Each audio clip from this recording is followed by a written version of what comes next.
My name is Nia. I am 40 years old, sitting in my penthouse overlooking the Atlanta skyline, holding a glass of vintage red wine and reflecting on the moment my life split into two distinct halves. On my 35th birthday, I caught my husband in our bed with my best friend. 5 years later, at my cousin U.S. wedding, he walked up to me, smirked, and said, leaving me was his best move.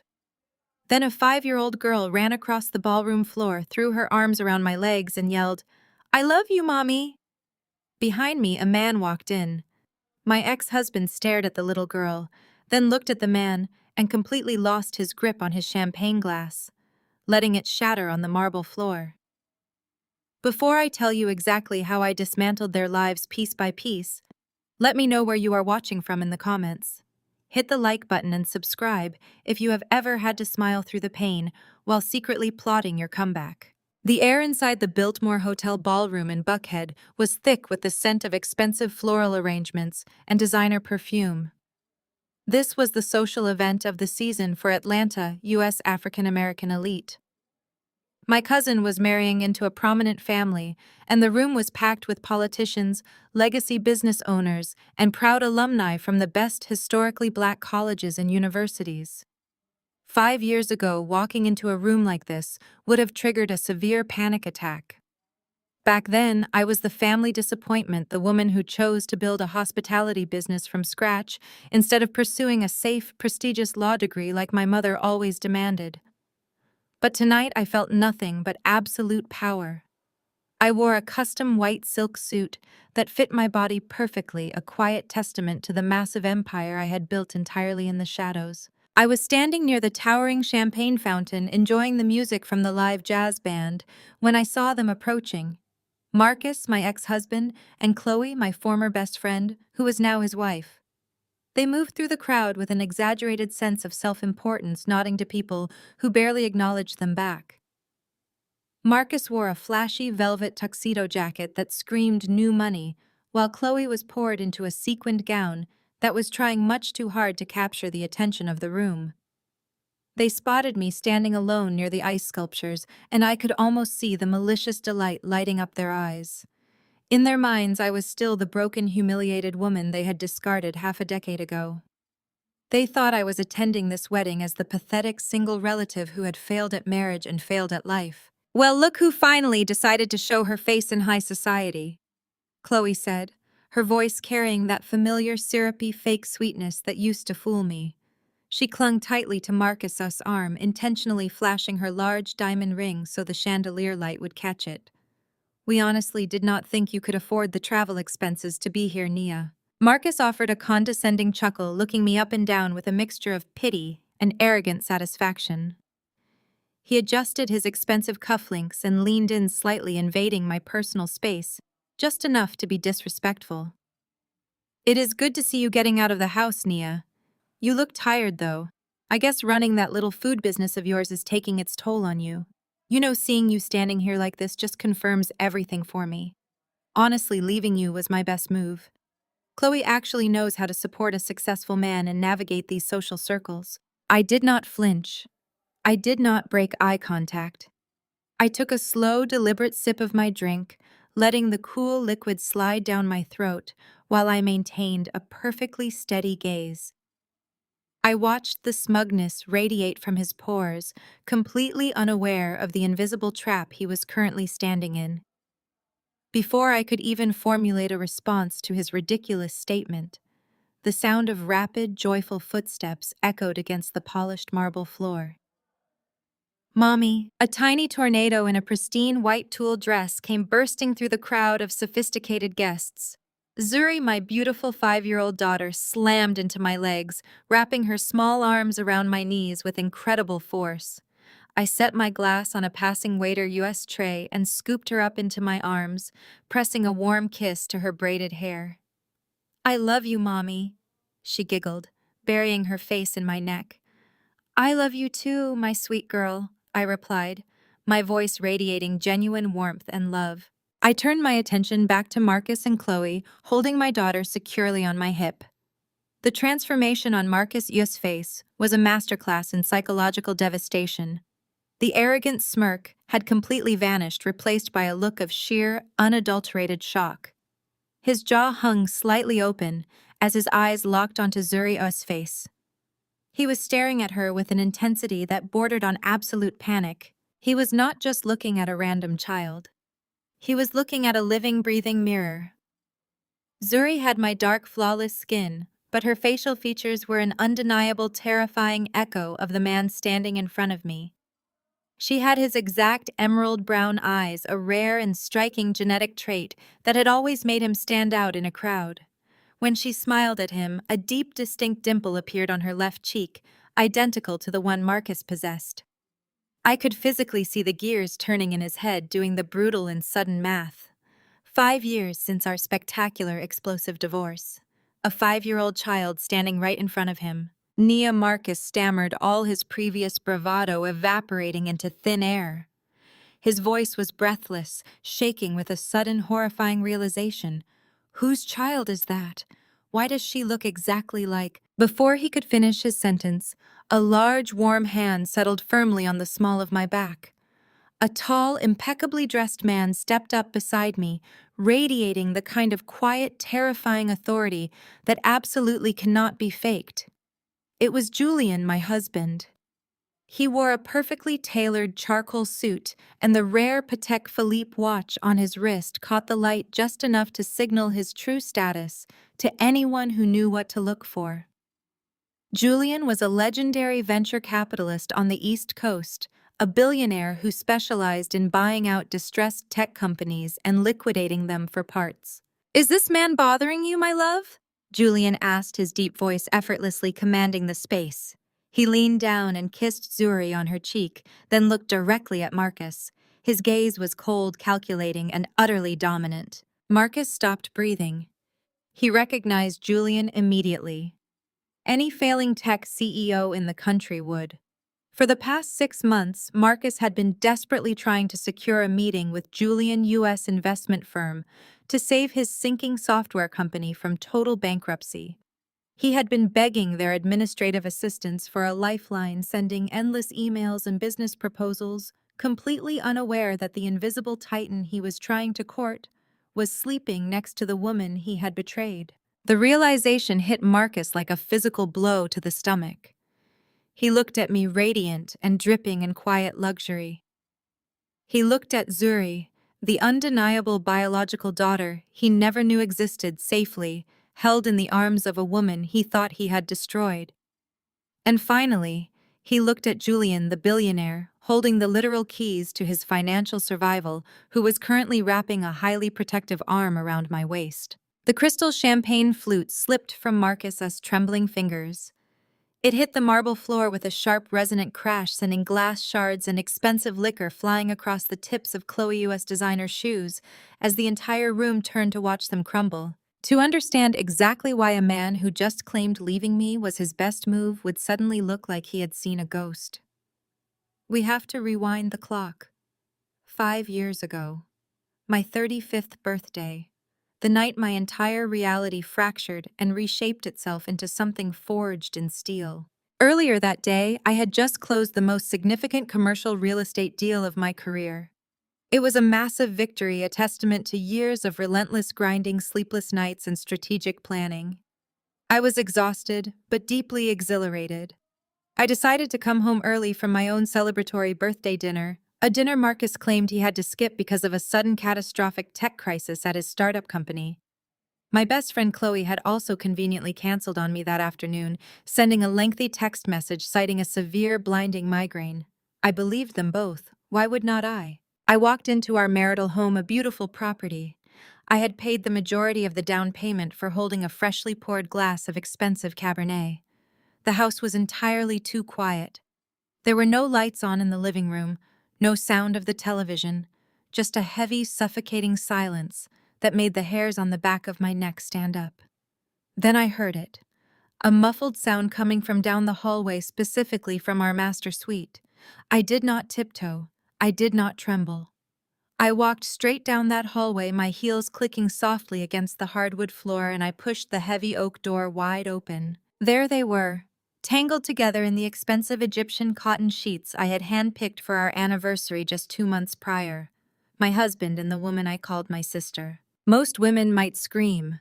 Some might collapse to the floor, completely consumed by the devastating betrayal playing out right in front of their eyes. I did neither. I stood frozen in the doorway for exactly 2 seconds. I felt a sudden violent heat rise in my chest, a burning inferno of rage before a frigid absolute calm washed over my entire body. It was a survival instinct kicking in, locking away my vulnerability and leaving only cold, hard logic. Chloe scrambled backward the second she saw me grabbing the duvet to cover herself, her face turning pale with sudden undeniable terror. She opened her mouth, trying to stammer out an apology, playing the immediate victim, crying out that it meant nothing, and that it was a terrible mistake. I ignored her completely. My eyes landed on her custom silk designer dress, a dress I had actually purchased for her birthday just weeks before, which was now draped carelessly over my velvet accent chair. Without uttering a single word, I walked slowly over to that chair. I lifted my glass and poured the dark red Cabernet directly over the center of the pale silk fabric. I watched the dark stains spread instantly, thoroughly ruining the expensive material. Chloe shrieked, jumping out of the bed and wrapping herself in a towel. I pointed toward the bedroom door. I told her to pick up her ruined garbage and get out of my house before I called the police and reported a hostile trespasser. She scrambled, gathering her things in a frantic panic, and practically ran down the hallway. Once the heavy front door slammed shut, echoing through the empty house, I turned my attention back to Marcus. He was casually pulling on his sweatpants, moving with a leisurely pace that made my blood boil. He did not look ashamed. He did not look sorry. He actually looked deeply annoyed that his evening had been interrupted. He let out a harsh, arrogant laugh, crossed his arms over his chest, and leaned against the bedroom wall. He looked me dead in the eye and told me to calm down. Then he did something incredibly insidious. He tried to flip the entire narrative. He told me I brought this betrayal on myself. He said I was entirely too rigid, too obsessed with proving I was the smartest, most capable person in any given room. He paced the floor, raising his voice, throwing his hands in the air, as if he were the one who had been deeply wronged. He told me that while I was busy running around playing businesswoman, buying up real estate, and ignoring my natural duties at home, he was left feeling completely invisible. He said he needed a woman who actually made him feel like a man, a woman who needed him. Chloe gave me the softness you lack. He spat his words designed to cut as deeply as possible. Your ambition is a profound turnoff, Nia. You are always working, always strategizing, always trying to outshine everyone around you. No man wants a wife who acts like she is the CEO of the marriage. Chloe makes me feel respected. She gives me the feeling of being a provider. You just make me feel like an employee you manage. He tried to make his ultimate betrayal sound like a natural consequence of my personal ambition. He weaponized my success against me, painting my financial independence as a toxic flaw that forced him into the arms of another woman. He gaslighted me with such practiced precision that for a split second, I almost questioned my own reality. I almost wondered if my drive and my dedication to securing our future had somehow destroyed my home. But I am not a woman who breaks easily. I looked at this man standing before me, a man whose failing tech startup I had personally funded with my own savings. A man whose lavish lifestyle, expensive car, and tailored suits were entirely supported by my relentless work ethic. I realized in that exact moment that he was not intimidated by my lack of softness. He was intimidated by my strength. He was a small, fragile man who needed a smaller woman to make him feel tall. I felt nothing but pure, unadulterated disgust. He thought his cruel words would break me, that I would fall to my knees and beg him to stay, to promise I would change, quit my business, and become the obedient, quiet woman his fragile ego required. I simply looked at him, my expression completely void of any emotion, and told him to pack his bags and get out of my sight. I did not shed a single tear in front of him. I turned my back, calmly walked out to the living room, and picked up my phone. I needed my support system. I dialed my mother, my younger sister Maya, and my brother-in-law Bradley, telling them to come over immediately, because there was a family emergency. I foolishly believed that when my own blood arrived and saw the shattered pieces of my marriage, they would stand fiercely by my side, defend my honor, and help me throw this garbage out of my home. I thought they would be my shield. I had absolutely no idea the deepest knife was yet to come. The doorbell rang less than 20 minutes later. I opened it to find my mother Beatrice standing on my porch looking as impeccably put together as ever. Even in the middle of the night, she wore her signature pearls, her hair perfectly coiffed, her posture rigid with the ingrained pride of a woman obsessed with her elite social circle. My younger sister Maya stood behind her, nervously wringing her hands, while Maya U.S. husband Bradley hovered in the background. Bradley was a man who wore his privilege like a tailored suit. He carried an air of constant condescension, always eager to explain the world to the very people who had actually built it. I stepped aside and let them in. I did not waste time with tears or dramatic preambles. I stood in the center of the foyer, looked my mother directly in the eye, and delivered the facts with surgical precision. I told them Marcus had been sleeping with Chloe. I told them I caught them in my bed. I told them I was filing for divorce first thing in the morning, and that I needed them to stand with me while I forced him out of my house. I waited for the maternal outrage. I waited for my mother to march down the hall and demand Marcus hand over his keys. I waited for my sister to wrap her arms around me. Instead, a thick, suffocating silence fell over the foyer. Marcus chose that exact moment to walk out of the master suite. He had a duffel bag slung over his shoulder, but he did not look like a man who had just been caught destroying his marriage. He looked remarkably calm. He walked halfway down the hall, stopped, and exchanged a significant knowing look with Bradley. Bradley stepped forward, inserting himself into a space he had absolutely no right to occupy. He placed his hands on his hips, sighed heavily, and looked at me with an expression of profound irritation. "Nia, you need to lower your voice and think about this rationally," he said, his tone dripping with the kind of arrogant authority that made my jaw clench. "You are acting purely on emotion, and that is incredibly dangerous right now." I stared at him, my mind struggling to process the absolute audacity of his words. Rationally, I repeated, my voice dropping to a dangerous whisper. "My husband just violated our marriage in my own bed, and you are telling me to be rational." Bradley did not even flinch. He leaned in closer, invading my personal space. "Marcus and I had a very long meeting yesterday," he said, speaking slowly, as if explaining a simple concept to a slow child. "His startup just secured major outside interest thanks in part to the capital you provided. More importantly, Marcus is preparing to funnel $3 million into my new venture capital fund by the end of the quarter. That money secures my firm. It elevates this entire family U.S. financial standing." He paused, letting the weight of the numbers settle in the air before delivering the ultimate blow. "You cannot just throw a temper tantrum and blow this up. I need this capital, Nia. You need to swallow your pride, calm down, and not make a fuss. Do not ruin a massive business deal over a temporary marital hiccup." The sheer disrespect of his words echoed in the high ceilings of my foyer. A temporary marital hiccup. He was reducing my devastation, my shattered reality, to a minor inconvenience blocking his payday. He was using his unearned sense of superiority to dictate how I should respond to my own trauma, expecting me to sacrifice my dignity to fund his ambition. I turned away from his smug face and looked at my sister. "Maya," I said, my voice finally cracking, "tell your husband to get out of my house." Maya stared at the hardwood floor. She refused to meet my eyes.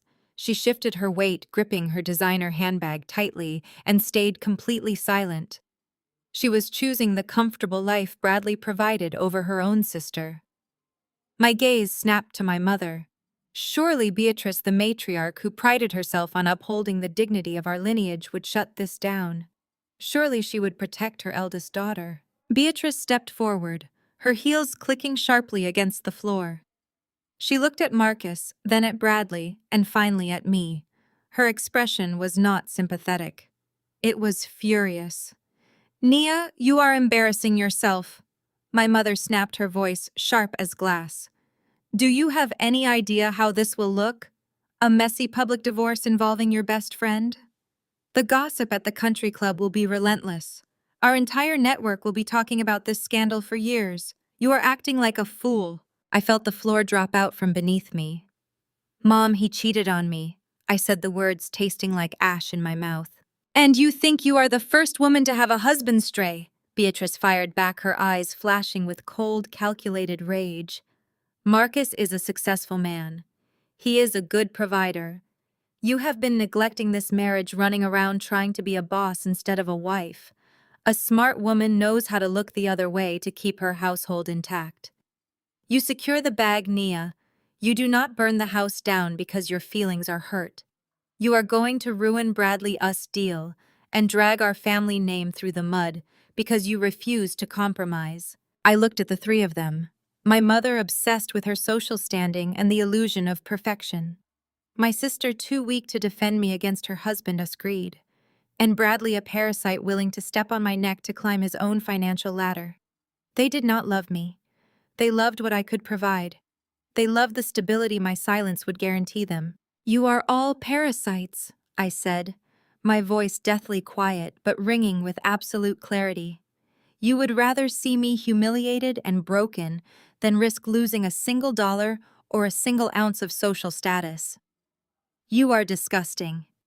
The crack of my mother-use hand connecting with my cheek was so loud it made Maya jump. The physical pain was nothing compared to the psychological impact of that strike. My head snapped to the side, my skin burning where her rings had scraped my jaw. You will not speak to us that way, Beatrice hissed, her face inches from mine, her breath smelling of peppermint and expensive gin. You will apologize to your husband. You will fix this marriage and you will not jeopardize this family-us future because of your stubborn pride. Do you understand me? I slowly turned my face back to look at her. I did not raise my hand. I did not shout. The last remaining thread connecting me to these people snapped, leaving me completely untethered yet incredibly focused. I realized in that fraction of a second that I had absolutely no family. I was entirely alone in the world. And being alone meant I no longer owed anyone my loyalty, my money, or my protection. I did not say another word. I turned on my heel and walked straight past Marcus, completely ignoring the victorious smirk resting on his face. I walked into the master suite, pulled my sturdy leather suitcase from the top shelf of the closet, and began packing. I did not pack everything. I only packed my essentials, my important business documents, my laptop, and enough clothes to survive the next few weeks. I was leaving the house I had paid for, not because I was surrendering, but because I refused to breathe the same air as the traitors standing in my hallway. I zipped the suitcase shut, grabbed the handle, and walked back out. They were all still standing in the foyer, watching me with varying degrees of shock and annoyance. They expected me to argue. They expected a negotiation. They never expected me to simply erase them. I walked out the front door into the cool night air, leaving it wide open behind me. I loaded my suitcase into the trunk of my car, climbed into the driver-us seat, and locked the doors. My hands gripped the leather steering wheel tightly as the reality of my absolute isolation washed over me. I took a deep, shaky breath and reached for my designer purse resting on the passenger seat. I unzipped the side compartment and pulled out a small folded piece of thick medical paper. It was the gift I had planned to give Marcus at my birthday dinner before everything went wrong. I carefully unfolded the paper and stared at the black and white image printed on it. It was an ultrasound. 4 weeks along. I was pregnant. I traced the tiny blurry shape with my trembling index finger. The child growing inside me was tying me to a man who despised my strength and a family who viewed me as collateral damage. The sheer cruelty of the universe felt suffocating. I had never felt more terrified or more completely abandoned. But as I stared at that ultrasound in the dark, silent cabin of my car, the tears I had refused to shed finally stopped threatening to fall. The fear evaporated, replaced by a cold, calculating resolve that settled deep into my bones. They thought they had broken me. They thought stripping away my support system would force me into submission. They had no idea they had just created their own worst nightmare. I gently placed the ultrasound back into my purse, put the car in drive, and drove away into the night. leaving my old life completely behind, and quietly preparing for a war they would never see coming. I drove straight through the night, leaving the city limits of Atlanta far behind me in the rearview mirror. I did not stop until the sun began to rise over the humid historic streets of Savannah, Georgia. I had exactly $50,000 in a private secondary account that Marcus and my family knew absolutely nothing about. It was my emergency fund accumulated slowly over the years, from consulting side hustles I had kept entirely off the books. $50,000 was not a fortune in the world of commercial real estate, but it was enough to secure a down payment on a ghost of a building if you knew exactly where to look. I found my ghost sitting on the edge of the historic district overlooking the river. It was an abandoned 19th century shipping warehouse that had been caught in a messy foreclosure for the better part of a decade. The brick facade was crumbling, the enormous arched windows were shattered and boarded up with rotting plywood, and the interior was a cavernous, dangerous shell of rusted iron and water damage. Every local developer had completely passed on it, citing the astronomical costs of asbestos removal and structural reinforcement. They saw a hazardous liability.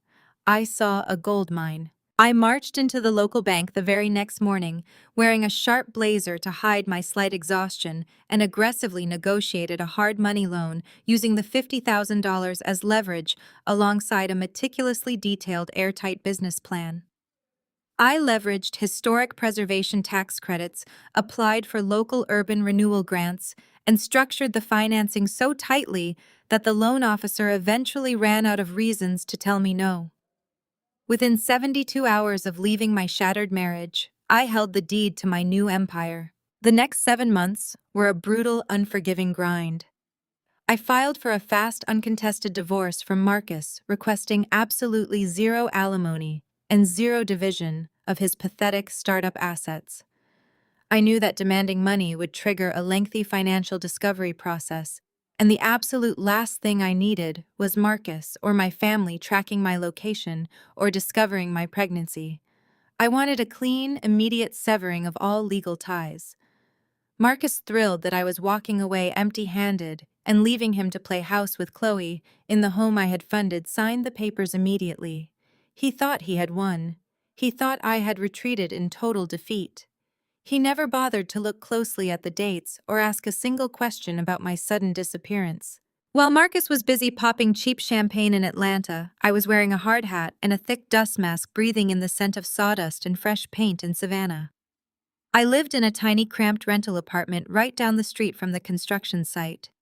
My daily routine consisted of waking up at dawn, fighting through severe morning sickness, and marching onto the site to ruthlessly manage a crew of 30 burly contractors. My stomach grew rounder as the walls of the building went up. When the foreman tried to cut corners on the plumbing, I fired him on the spot and hired his deputy, sending a clear message that I would not tolerate a single ounce of incompetence. I poured every ounce of my rage, my betrayal, and my protective maternal instinct into the concrete foundation of that building. I transformed that decaying warehouse into the Obsidian, a highly exclusive ultra-luxury boutique hotel. I utilized the exposed brick and heavy iron beams to create a breathtaking industrial chic aesthetic, softening the harsh edges with imported Italian marble velvet furnishings and a world-class rooftop dining experience.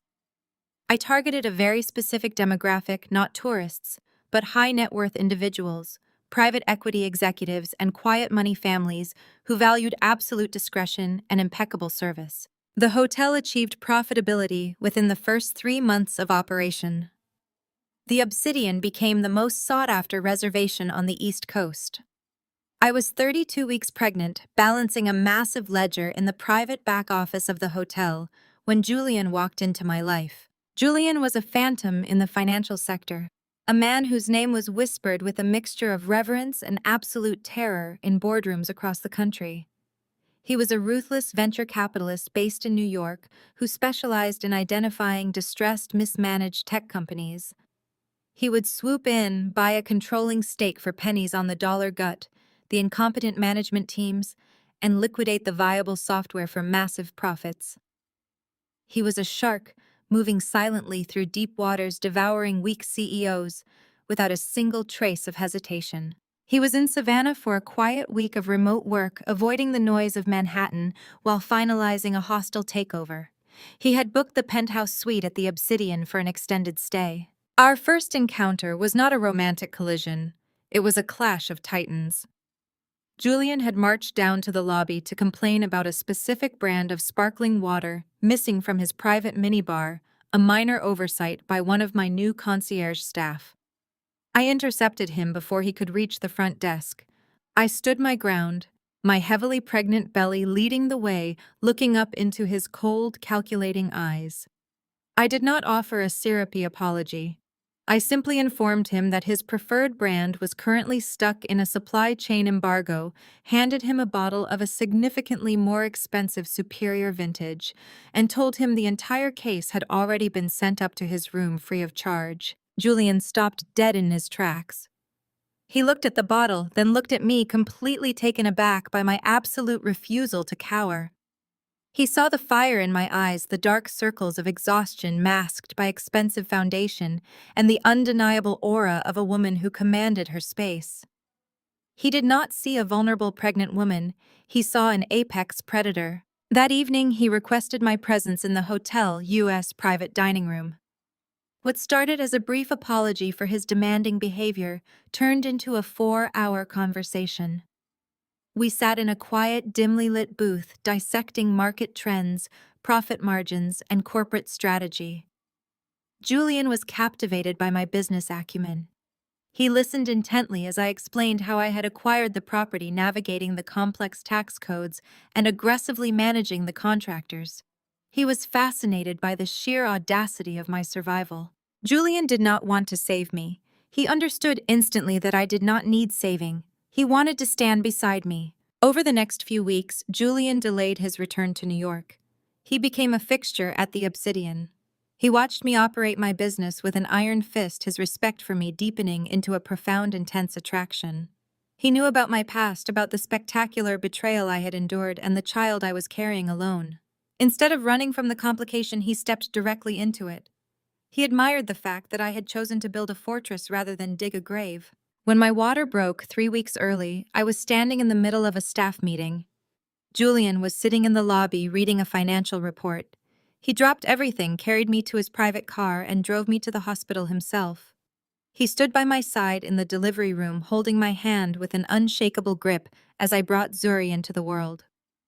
When the nurse handed me my beautiful screaming daughter, I looked up to see tears shining in the eyes of the most ruthless venture capitalist on the East Coast. Julian did not just fall in love with me, he fell in love with Zuri the exact moment she took her first breath. 2 months later, Julian and I were married in a quiet, highly private ceremony on the rooftop of the Obsidian. It was a strategic alliance of hearts and minds, a partnership forged in mutual respect and undeniable power. But Julian knew that my past was a loose end that needed to be permanently severed. He knew Marcus was out there, living his mediocre life completely oblivious to the fact that he had a biological daughter. Julian deployed his top-tier legal team to execute a flawless, aggressive legal maneuver. Because Marcus and I were legally divorced before Zuri was born, and because Marcus had never been listed on the birth certificate Julian filed for immediate formal adoption, we utilized the legal grounds of absolute abandonment. Marcus had severed all contact, provided zero financial support, and demonstrated a complete lack of presence. The courts presented with Julian, U.S. impeccable background, his massive financial stability, and my undeniable fitness as a mother, pushed the adoption through with terrifying speed. The judge signed the final decree permanently stripping Marcus of any future legal right claim or access to Zuri. Julian became her father in the eyes of the law, cementing his protective shield around my daughter and my empire. I had successfully completely erased Marcus from my future, while Julian and I quietly expanded our wealth, waiting patiently in the shadows for the universe to inevitably bring my ex-husband crawling right into our trap. 5 years passed. 5 years is exactly the amount of time it takes to build an impenetrable empire and watch a fragile house of cards completely collapse into dust. While Julian and I spent those years expanding our wealth, acquiring high-end commercial properties across the country, and raising Zuri in an environment filled with unconditional love and absolute security, the narrative back in Atlanta was taking a dramatically different turn. Marcus was slowly discovering that running a tech startup required more than just wearing tailored suits and pretending to be a visionary at networking events. Without my capital to artificially inflate his balance sheets and my strategic oversight to manage his operations, his company stagnated. Then it began to hemorrhage money. The primary catalyst for this financial bleed was predictably Chloe. She had finally secured the ring and the title of wife, and she firmly believed that position came with a limitless black card. Chloe had no concept of building wealth. She only understood how to consume it.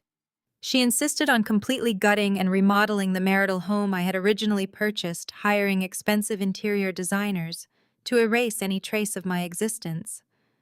She demanded first-class flights to St. Bart's, exotic cars she could parade around the country club, and custom wardrobes to maintain the illusion that she had married a titan of industry. Marcus, terrified of bruising his own massive ego and desperate to maintain the facade of a wildly successful CEO, indulged her every whim. He began quietly siphoning operational funds from his startup to cover their exploding personal expenses. He was bleeding his own company dry to finance his mistress-turned-wife, pulling capital away from product development and pushing his business straight toward the edge of a cliff. Bradley faced an equally disastrous reality.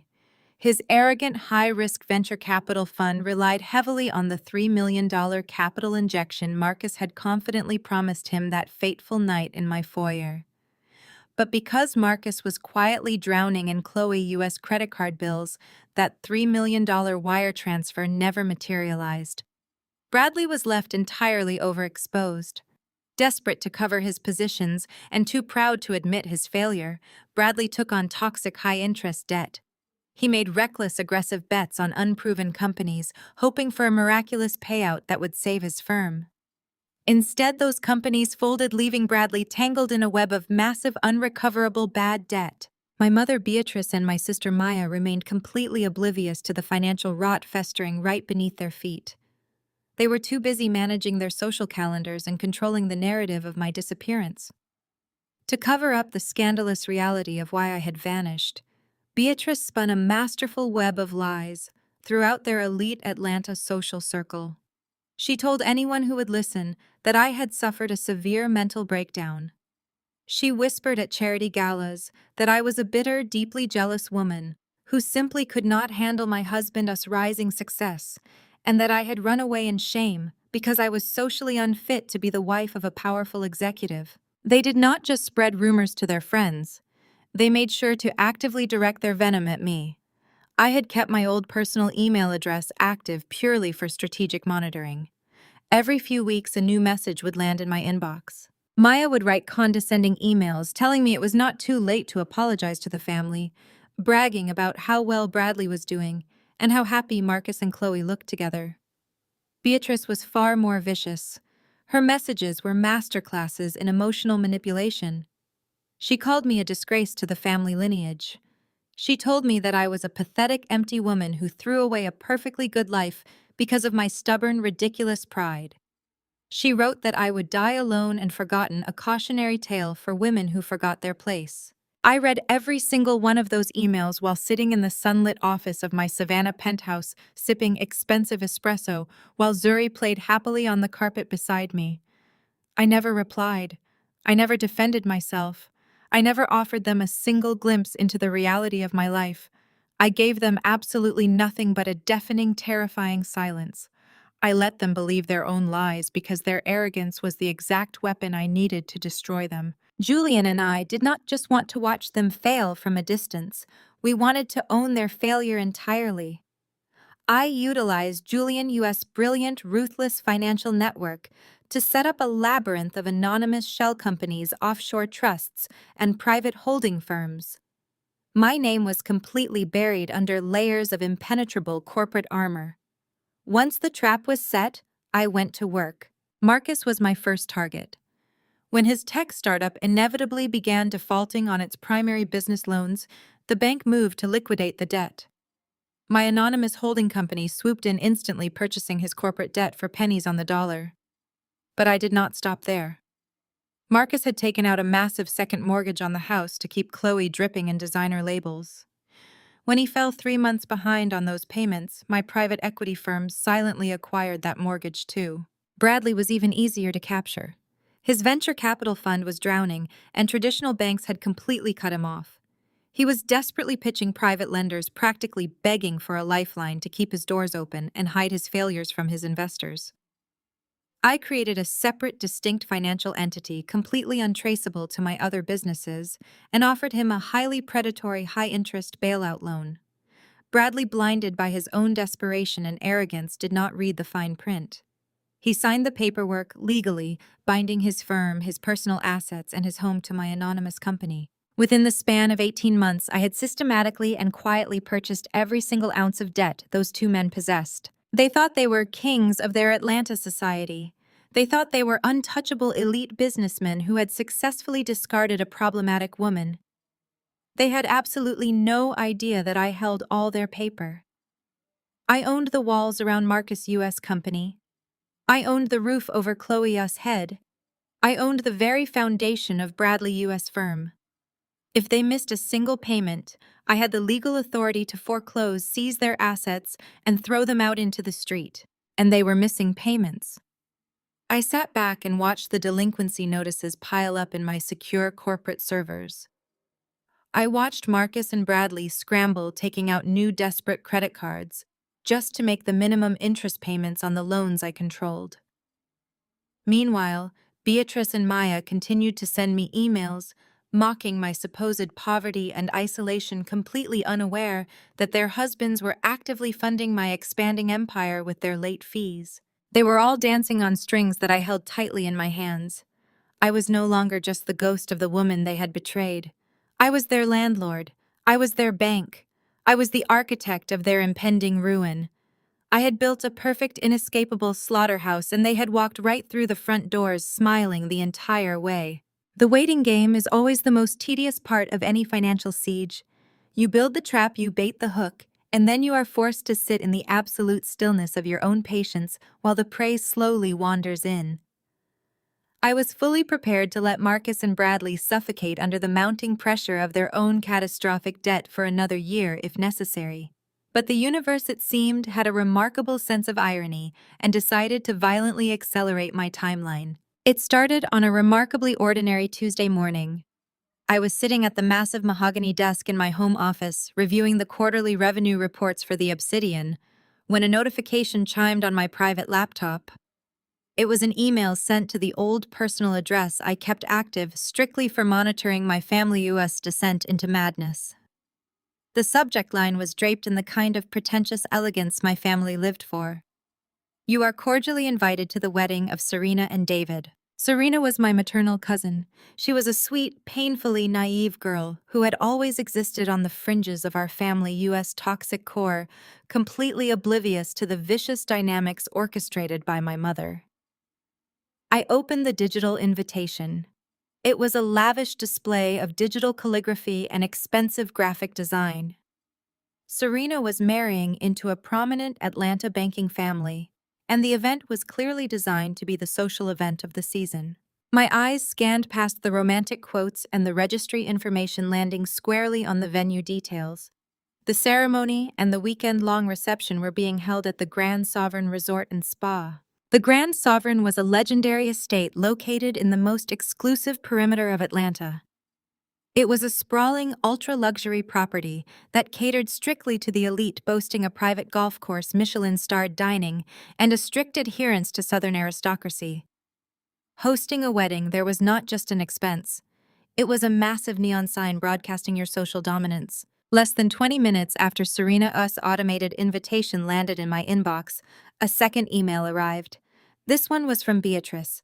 My mother had clearly seen my name on the automated guest list and wasted absolutely zero time launching her preemptive strike.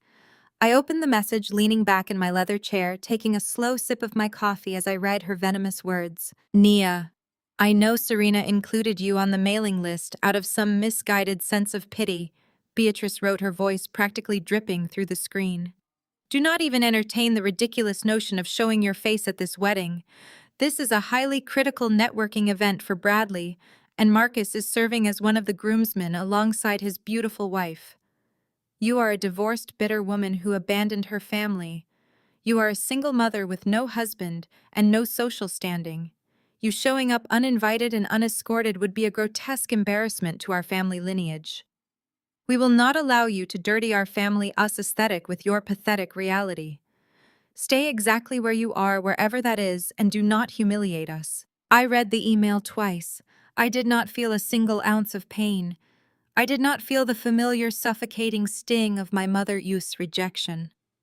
I felt a slow, dark, magnificent wave of amusement rise from the very bottom of my chest. I started to laugh. It was a genuine melodic laugh that echoed off the high walls of my office. Julian walked into the room a moment later holding 2 files and a fresh cup of espresso. He paused in the doorway, his dark eyebrows raised in curiosity. He leaned against the doorframe, a sleek vision in a tailored suit, and watched me wipe a tear of sheer mirth from the corner of my eye. "Whatever you are looking at," Julian said, his voice, a low, smooth baritone. "It must be the greatest joke ever written." I turned my laptop screen toward him. "Read it," I instructed. Julian walked over, set his files on my desk, and read the email from Beatrice. His expression did not change, but the temperature in the room seemed to drop by 10 degrees. Julian possessed a cold, terrifying protectiveness over me. He despised my family with a quiet intensity that rivaled my own. He finished reading, his eyes narrowing slightly as he digested the sheer audacity of my mother-US words. "Socially unfit," Julian murmured, testing the phrase on his tongue, as if deciding exactly how to destroy the person who wrote it. "She thinks you are a destitute single mother hiding in the shadows." I smiled, tapping my manicured nail against the edge of the desk. "Yes, she thinks I am a cautionary tale. But that is not the punchline, Julian. Look at the venue." Julian leaned closer, scanning the details of the wedding invitation. His eyes hit the name of the venue, and a slow, incredibly dangerous smile spread across his handsome face. He looked at me, the brilliant, ruthless gears of his mind aligning perfectly with mine. "The Grand Sovereign," he whispered. "Yes," I said, leaning back and crossing my arms. "The Grand Sovereign." The sheer absolute perfection of the situation was almost intoxicating. What my mother, my sister Marcus, and Bradley completely failed to realize was that the Grand Sovereign Resort and Spa had quietly filed for Chapter 11 bankruptcy protection exactly 8 months ago. The previous owners had catastrophically mismanaged their operational overhead, drowning the historic property in insurmountable vendor debt. They had desperately searched for a quiet bailout to avoid public humiliation. Julian and I had provided that bailout through Vanguard, Pinnacle, one of our most secure, highly anonymized shell corporations. We had swooped in and executed a completely hostile cash-heavy buyout of the entire estate. We wiped out the debt, terminated the incompetent executive board, and installed our own ruthless management team. We had spent the last 6 months aggressively remodeling the interior, upgrading the amenities, and restructuring the entire staff. The Grand Sovereign Resort and Spa did not just belong to a faceless corporation, it belonged to me. I owned the manicured lawns, I owned the Michelin-starred kitchens, I owned the grand ballroom where Marcus and Chloe were planning to parade around like royalty. Every single employee from the valet to the executive chef answered directly to my proxy managers. My family was preparing to host the social event of the decade, completely blind to the fact that they were hosting it in my house. Julian chuckled a dark, rich sound. He walked around the desk, pulled my chair back slightly, and rested his hands on my shoulders, leaning down to kiss the side of my neck. "Well," he murmured against my skin, "it would be incredibly rude of us to ignore a formal invitation to our own property." "It would be downright tragic," I agreed, turning my head to look up at him. "Beatrice is terrified that a bitter divorced single mother is going to ruin her aesthetic. I think it is time we relieve her of that specific anxiety. I think it is time we show them exactly what I have been doing for the last 5 years." Juliana's eyes gleamed with absolute predatory delight. "We take the private jet," he stated, already calculating the logistics. "We bring Zuri. We wear the most devastating wardrobe money can buy, and we walk into that ballroom not as guests, but as the owners. I turned back to my laptop.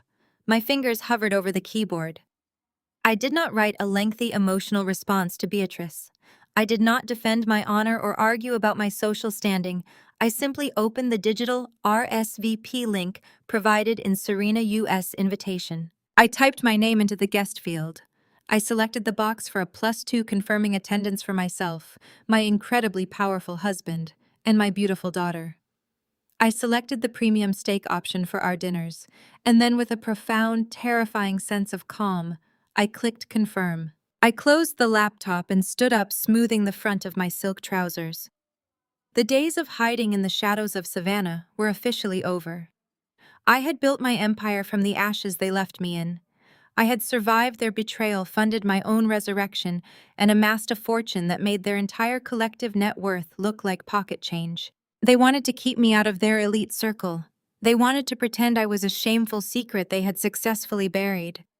But they had absolutely no idea that the ground they were standing on, the very foundation of their pretentious, hollow lives, belonged entirely to me. I was not just going to attend this wedding, I was going to turn it into an absolute execution. The ghosts of Atlanta were about to get a very harsh, very public wake-up call. The arrival at the Grand Sovereign was a masterclass in calculated intimidation. A fleet of 3 sleek, armored black SUVs glided up the winding, meticulously manicured driveway of the estate. The valets, thoroughly briefed on exactly who was arriving, stood at absolute attention. Julian stepped out first, adjusting the cuffs of his bespoke charcoal suit, projecting the effortless, terrifying aura of a man who owned everything the light touched. He turned and offered me his hand. I stepped out of the vehicle, and for a fleeting moment I remembered the broken, exhausted woman who had fled Atlanta 5 years ago. She was completely dead and buried. In her place stood a titan. I wore a custom-tailored emerald green silk gown that cascaded perfectly against the marble pavement, paired with a subtle but blindingly expensive diamond necklace Julian had commissioned for our anniversary. Our nanny discreetly guided Zuri toward the private owner-use elevators, leaving Julian and me to walk straight through the massive gilded front doors of the main lobby. The Grand Sovereign lobby was a breathtaking cathedral of southern opulence. Massive crystal chandeliers cast a warm golden glow over the imported Italian marble floors.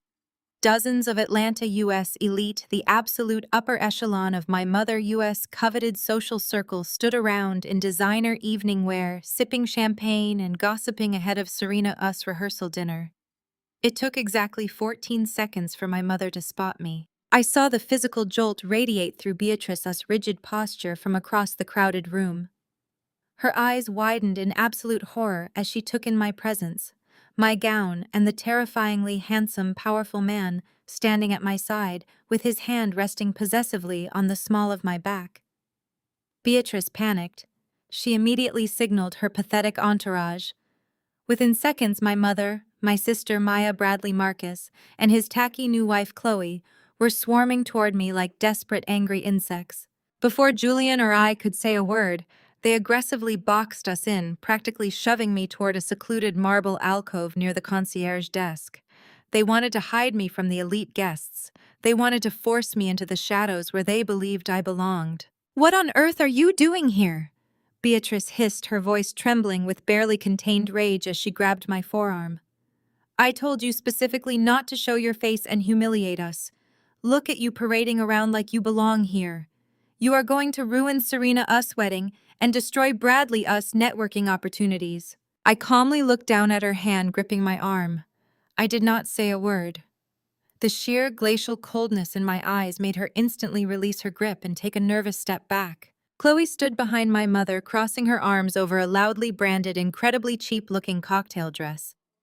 She smirked at me, radiating the false confidence of a woman who thought she had won a prize, completely unaware that her husband was drowning in massive debt to finance her fake lifestyle. Marcus refused to meet my eyes, opting to stare at the marble floor, clearly intimidated by Julian US' towering, silent presence beside me. But Bradley could not help himself. His bruised, fragile ego required him to assert dominance. He stepped forward, puffing out his chest, completely ignoring Julian and focusing all his arrogant, unearned superiority directly on me. He looked me up and down with absolute disgust.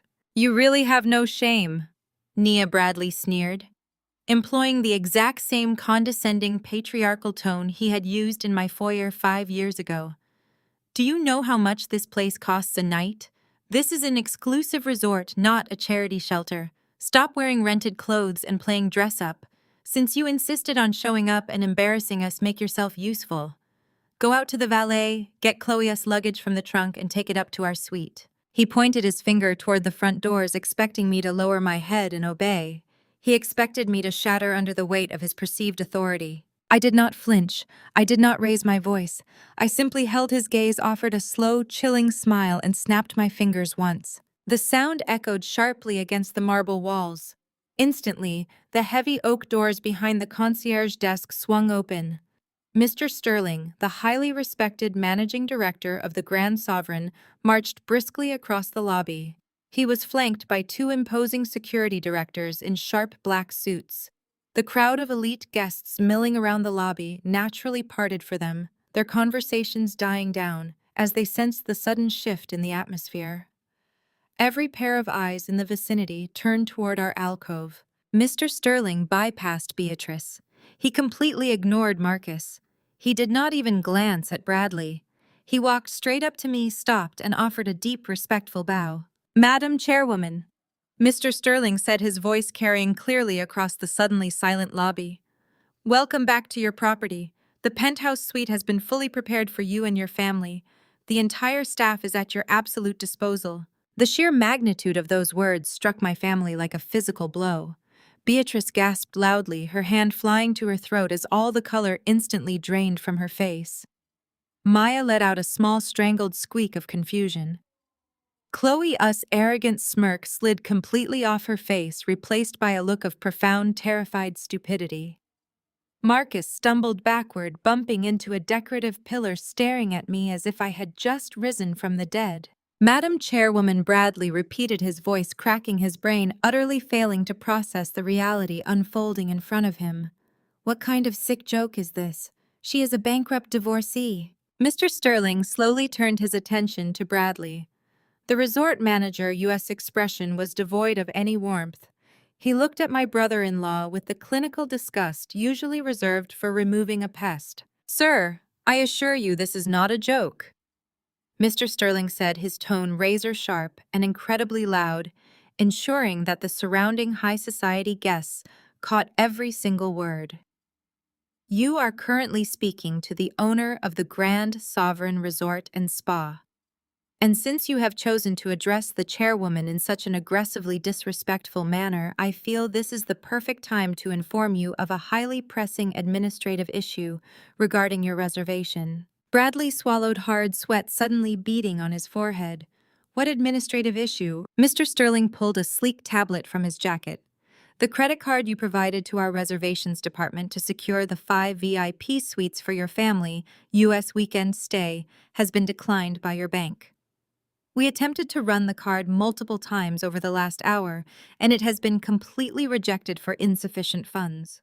We also attempted to process your secondary corporate card, which was similarly declined due to a total freeze on your accounts." A collective gasp rippled through the nearby crowd of wedding guests. In their elite circle, there was no sin greater than financial ruin. To be publicly exposed as having a declined card at a luxury resort was the ultimate social execution. "That is impossible," Bradley stammered, his voice rising in high-pitched panic as he patted his pockets. "There is plenty of capital in my accounts. My firm is fully funded. Run it again. You ran it wrong. Your firm is completely insolvent, Bradley." I finally spoke, my voice cutting through his panic like a perfectly sharpened blade. I stepped forward, closing the distance between us, forcing him to look directly into the eyes of the woman he had tried to destroy. "You took out a massive high-risk loan 12 months ago to save your failing venture capital fund because Marcus could not deliver the $3 million he promised you. You signed over your firm, your personal assets, and your house as collateral. You missed your third consecutive payment yesterday morning at exactly 9 o'clock. Bradley's eyes widened in absolute terror as the horrific truth finally dawned on him. You, he whispered, his entire body shaking. You are the private lender. I am the bank, Bradley, I corrected him, my smile never wavering. I bought your debt. I bought Marcus's defaulted business loans. I bought the second mortgage on the house Marcus and Chloe are currently living in. I own all of your paper. Your accounts are frozen because my legal team executed the default clauses this morning. You are entirely bankrupt. I turned to Mr. Sterling, who was watching the exchange with professional stoicism. Mr. Sterling, I said, keeping my eyes locked on Bradley, whose sweating miserable face. Please inform this gentleman of the resort-us policy regarding unpaid balances. Certainly, Madam Chairwoman, Mr. Sterling replied instantly. Sir, the outstanding balance for the 5 VIP suites must be settled immediately with valid cleared funds. If you cannot produce a working form of payment within the next 5 minutes, I will have my security team escort you, your wife, and your entire extended party off the premises. We do not tolerate vagrants at the Grand Sovereign. Bradley stood completely paralyzed. His entire identity, built on an unearned sense of privilege and a false aura of wealth, was publicly shattered into a million jagged pieces. He opened his mouth to speak, but no words came out. He was a broken, humiliated fraud exposed in front of dozens of the wealthiest people in Atlanta, trapped inside a palace owned by the very woman he had just ordered to carry his luggage. The heavy silence that followed Mr. Sterling's declaration was absolute. It was the kind of profound, suffocating quiet that only occurs when a deeply entrenched social hierarchy is violently inverted in real time. Bradley looked as though the imported marble floor had physically opened up to swallow him whole. His mouth opened and closed silently, resembling a fish suffocating on dry land. The surrounding elite guests, the very people my family had spent decades trying to impress, were now whispering behind their champagne flutes, their eyes wide with scandalized delight. I watched the exact moment my mother realized that every lie she had spun about my disappearance was unraveling. Beatrice staggered backward, clutching Maya's arm for support. Maya looked terrified, her eyes darting frantically between me and the massive security detail flanking my sides. Marcus was literally sweating through his expensive suit, his eyes glued to the floor entirely, refusing to look at the financial executioner standing before him. But Chloe, possessing the survival instincts of a gnat and completely failing to grasp the gravity of the total ruin crashing down upon them, decided this was her moment to reclaim the narrative. She stepped directly over Bradley, us metaphorical corpse, dragging her heavily branded, desperately tacky cocktail dress into the center of the circle. She jutted her chin out, radiating the false bravado of a woman who genuinely believed her borrowed status made her untouchable. You think you can just march in here and spout a bunch of corporate jargon to confuse everyone? Chloe shrilled. Her voice echoed harshly against the crystal chandeliers, drawing even more attention from the lobby. We know you are broke, Nia. Look at you. You are wearing a plain green sheet and a pathetic little chain. You probably rented this entire setup and paid off the manager just to create a scene, because you are still obsessed with my husband. She aggressively shoved her wrist and neckline forward, practically vibrating with unearned pride, as she showed off a massive, blindingly gaudy diamond necklace and a matching tennis bracelet. Marcus bought me this custom diamond set yesterday morning, $300,000. He told me a real wife deserves real jewels, not the cheap trash you used to settle for. We are here to celebrate, and no bitter abandoned woman is going to ruin my aesthetic. The sheer, concentrated stupidity of her statement hung in the air. Marcus actually groaned aloud, burying his face in his hands. He knew exactly what she was wearing. He knew exactly why he had bought it. And he knew that I knew. Before I could even formulate a response to her breathtaking delusion, the gilded elevator doors across the lobby slid open with a soft chime. Alessandro De Luca stepped out. Alessandro was a visionary haute couture designer and master jeweler whose exclusive client waitlist spanned over 3 years. He was an undisputed god in the global fashion industry, and his presence at this wedding as a VIP guest was meant to be Beatrice's crowning social achievement. Alessandro strode into the lobby, a whirlwind of flamboyant elegance in a pristine white suit. His sharp artistic eyes scanned the crowd and instantly locked on to me. He completely ignored the local socialites clamoring for his attention. He bypassed the Bridehouse family. He marched directly into our tent circle, throwing his arms wide open. Nia, my brilliant visionary, my absolute savior. Alessandro bellowed joyfully, pulling me into a lavish embrace and kissing both my cheeks. I was so hoping you would grace us with your presence this weekend. He stepped back, keeping one hand on my shoulder, and turned his critical, admiring gaze to my gown. Flawless.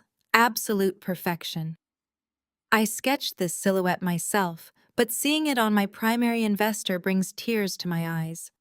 The emerald silk we sourced exclusively for your holding company drapes like liquid glass. A fresh wave of shocked whispers erupted from the crowd. Alessandro De Luca had just publicly announced that I was the primary financial backer of his entire global fashion empire. My mother looked as though she was going to physically pass out. Alessandro turned to greet Julian, but his movement was abruptly halted. His eyes caught the harsh, blinding light reflecting off Chloe's aggressively displayed neckline. The designer stopped dead in his tracks. His joyful expression vanished instantly, replaced by a look of profound artistic offense. He leaned in slightly, pulling his designer glasses down his nose to peer closely at the massive stones resting against Chloe's chest. Madre mia, Alessandro whispered, his voice laced with genuine horror. What is this absolute tragedy? Chloe puffed out her chest, smiling smugly. It is custom. $300,000. My husband bought it for me yesterday. Alessandro let out a sharp, booming laugh that cut through the lobby. $300,000, he repeated, looking from Chloe to Marcus with a mixture of pity and utter disgust. My dear, deeply misguided woman, I am a master jeweler. I handle the finest stones on this planet. The setting on your neck is base metal coated in a cheap rhodium wash. I can see the copper bleeding through the clasp from here, and those stones are commercial-grade cubic zirconia. They are not even high-quality lab-grown diamonds. They are essentially polished glass. He gestured vaguely toward her wrist with a dismissive flick of his hand. That entire set, the necklace, the bracelet, the ring, you could purchase the whole tragic collection at a mall kiosk for $85. To wear such an offensive, glaring fake to a luxury resort is a crime against fashion. The lobby erupted. The elite guests could no longer contain their amusement.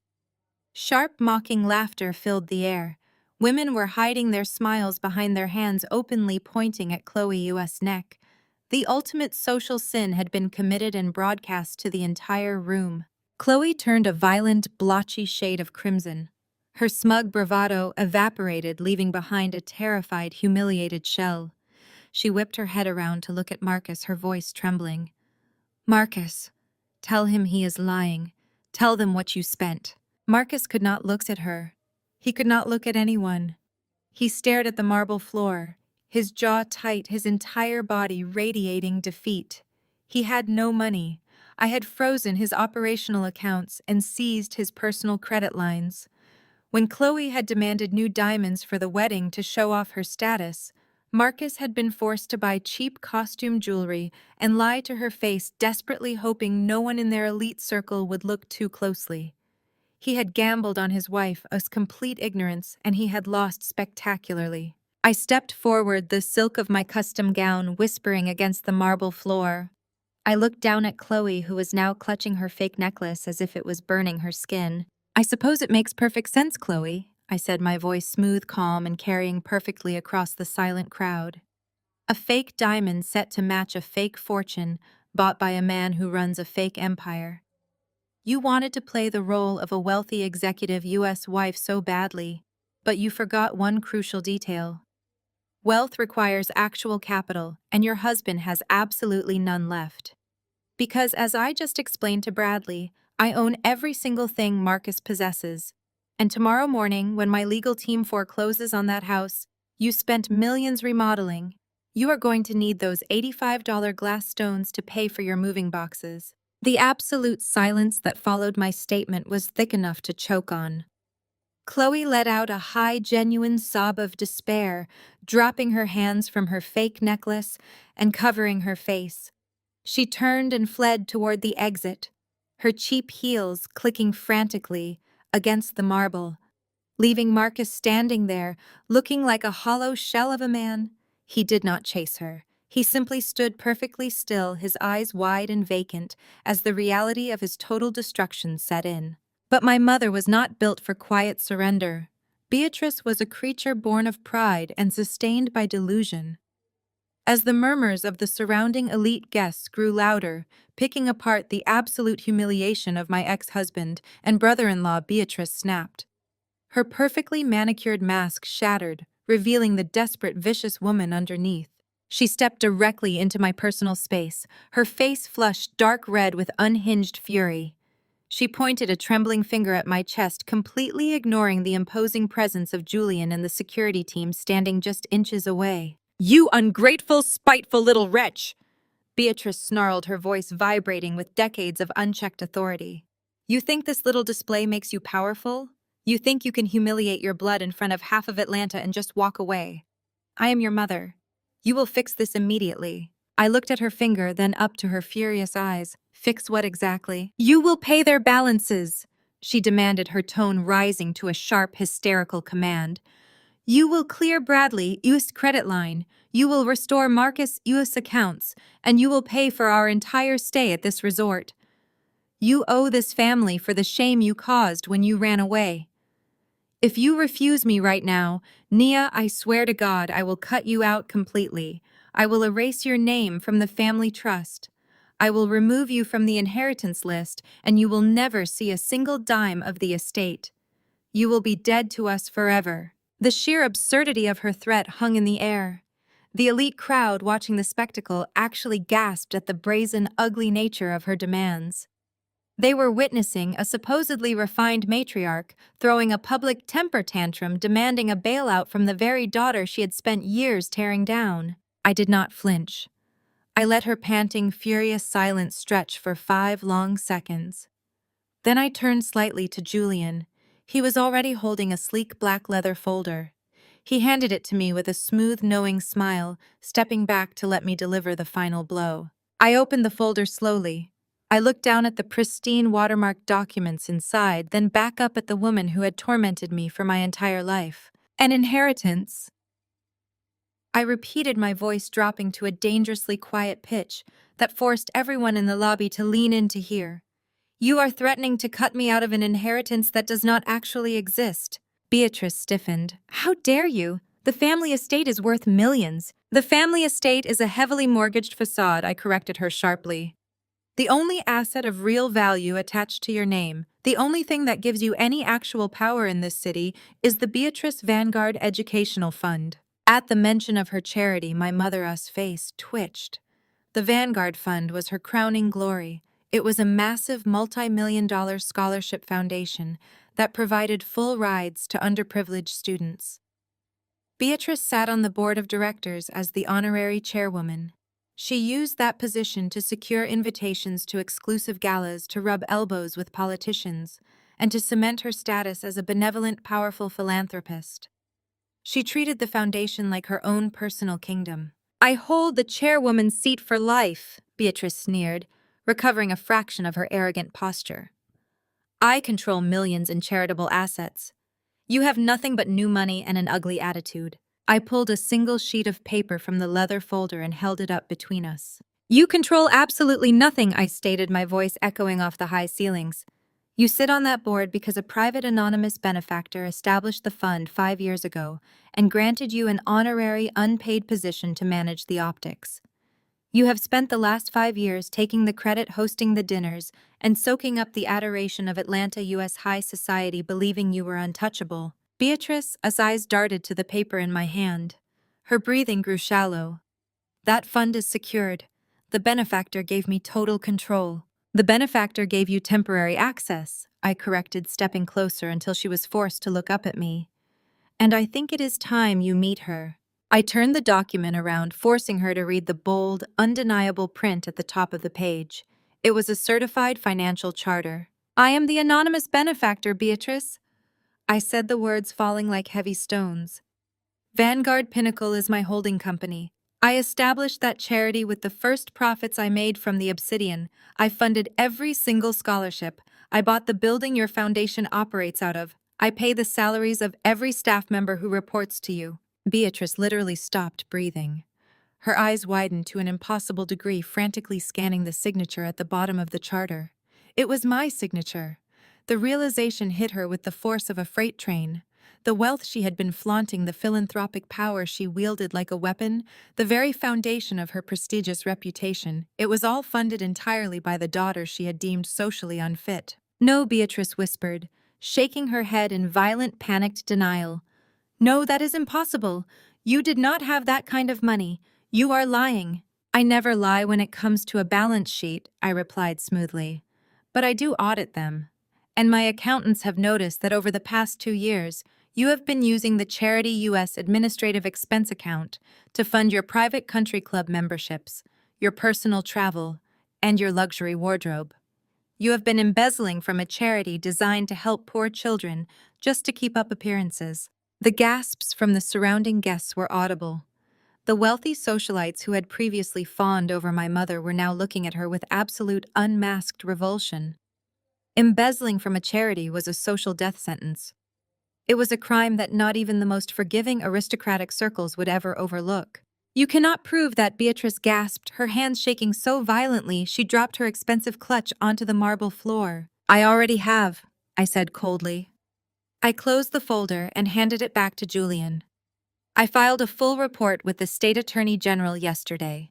But before the legal consequences catch up with you, we need to handle the corporate housekeeping. I looked her dead in the eye, stripping away the last remaining shred of her dignity. As the sole benefactor and primary stakeholder of the Vanguard Fund, I am exercising my right to restructure the board, I announced, ensuring my voice was loud enough for the entire lobby to hear. Beatrice, you are officially stripped of your title as honorary chairwoman. Your access to the Foundation U.S. accounts has been revoked. Your keycard to the building has been deactivated. You are completely terminated. My mother staggered back as if I had physically struck her. She looked around the lobby, searching for a friendly face, a sympathetic ally, anyone to save her from the absolute destruction of her reality. But the crowd was dead silent. They were looking at her as if she were a ghost. She was no longer a powerful matriarch. She was a fraud, a thief, and a highly toxic liability. You cannot do this to me, Beatrice sobbed. The arrogant mask completely dissolved, leaving a pathetic, desperate woman in its place. I am your mother. You owe me respect. Respect is earned. I said, my voice entirely devoid of emotion. You spent my entire life teaching me that I was worthless. You watched my husband betray me, you enabled my sister us cruelty, and you tried to erase my existence the moment I stopped being useful to your aesthetic. You wanted me to be a cautionary tale. Now you get to be one. I turned my back on her sobbing form and looked at Mr. Sterling, who was still standing by with his security team. Mr. Sterling, I said calmly. My family is no longer welcome on this property. They are not on the guest list for the wedding, and they do not have valid payment for their suites. Please have security escort them to the service exit. Ensure they take nothing that belongs to the resort. With pleasure, Madam Chairwoman, Mr. Sterling replied with a sharp nod. I did not wait to watch the security guards herd them toward the back doors. I did not need to see Bradley dragging his feet or Maya crying hysterically. I took Julian U.S. arm, feeling the solid, reassuring warmth of his presence. We walked past the stunned, silent crowd of Atlanta U.S. elite moving smoothly toward the private elevators. The air felt incredibly light.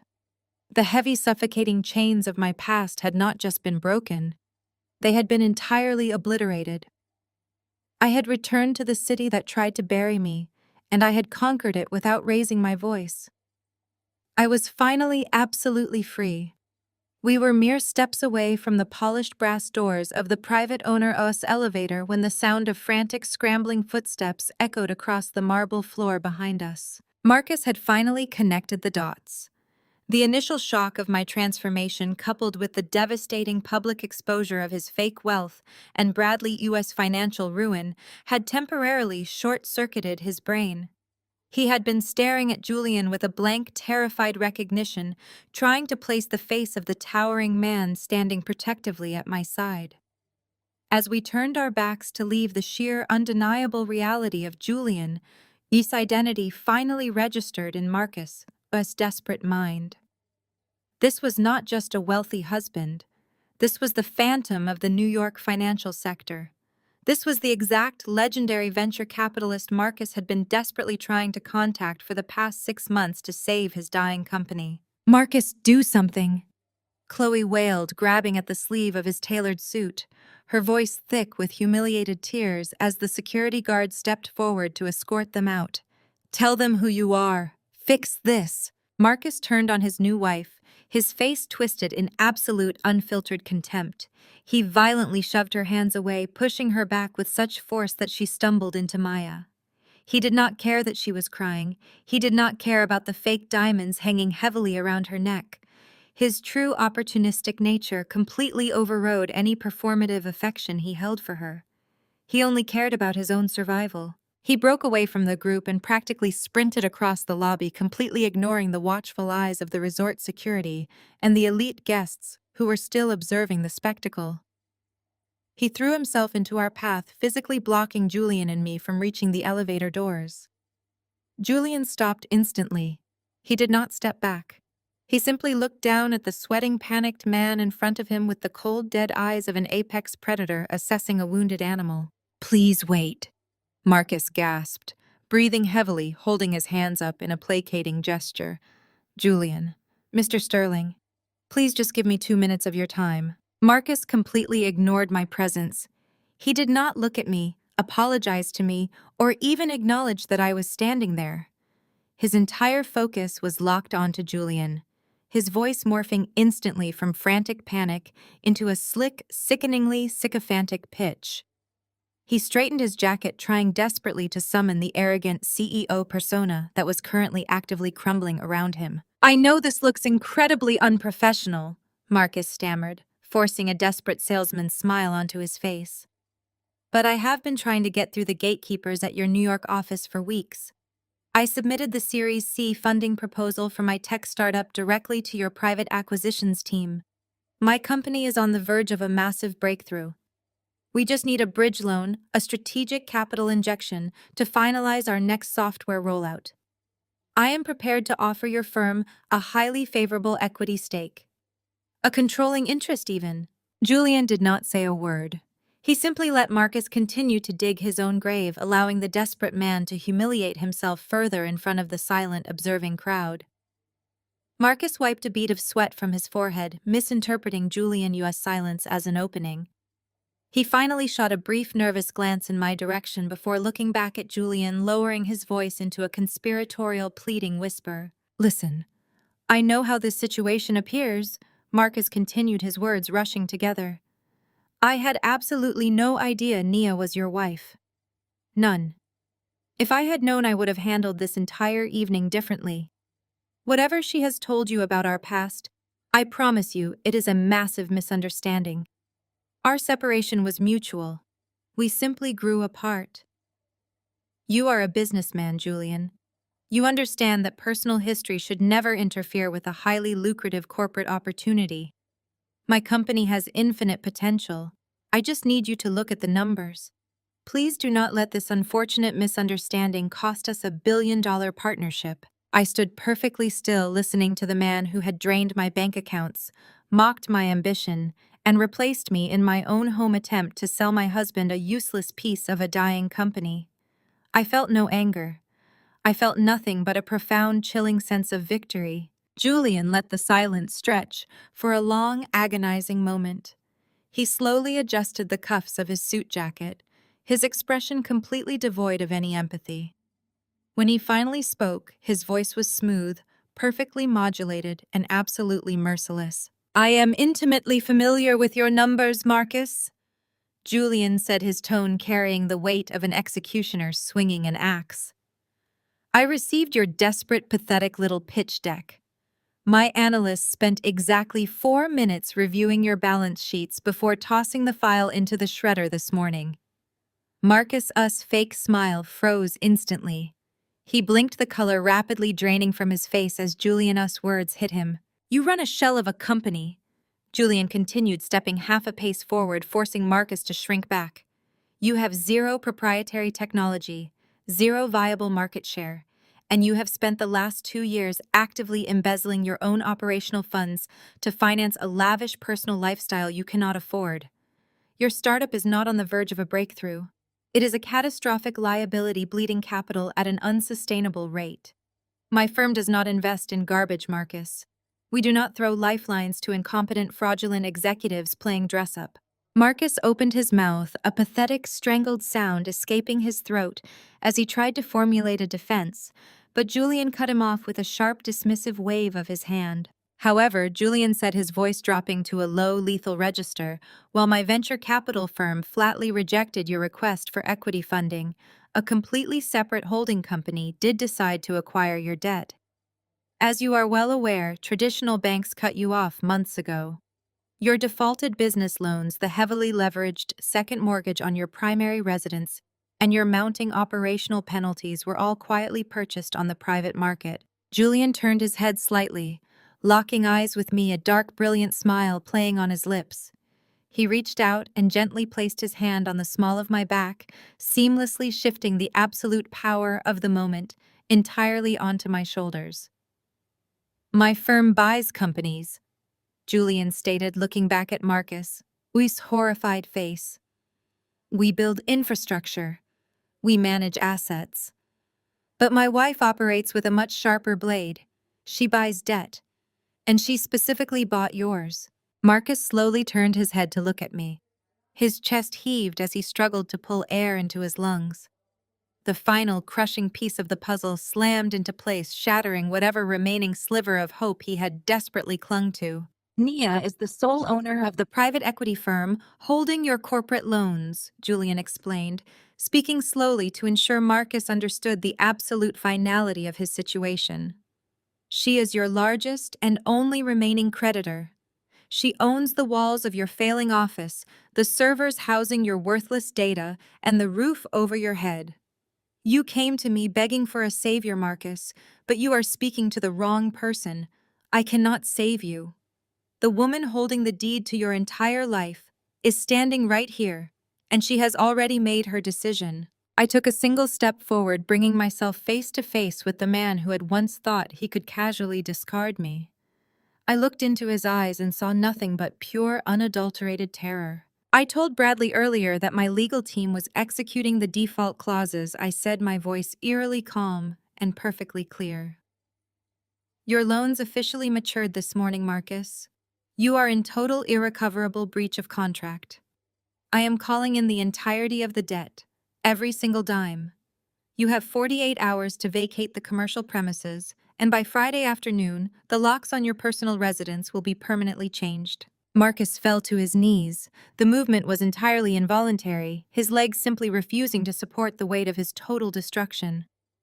He hit the marble floor with a heavy thud, his hands grasping at the air as if trying to physically catch his evaporating life.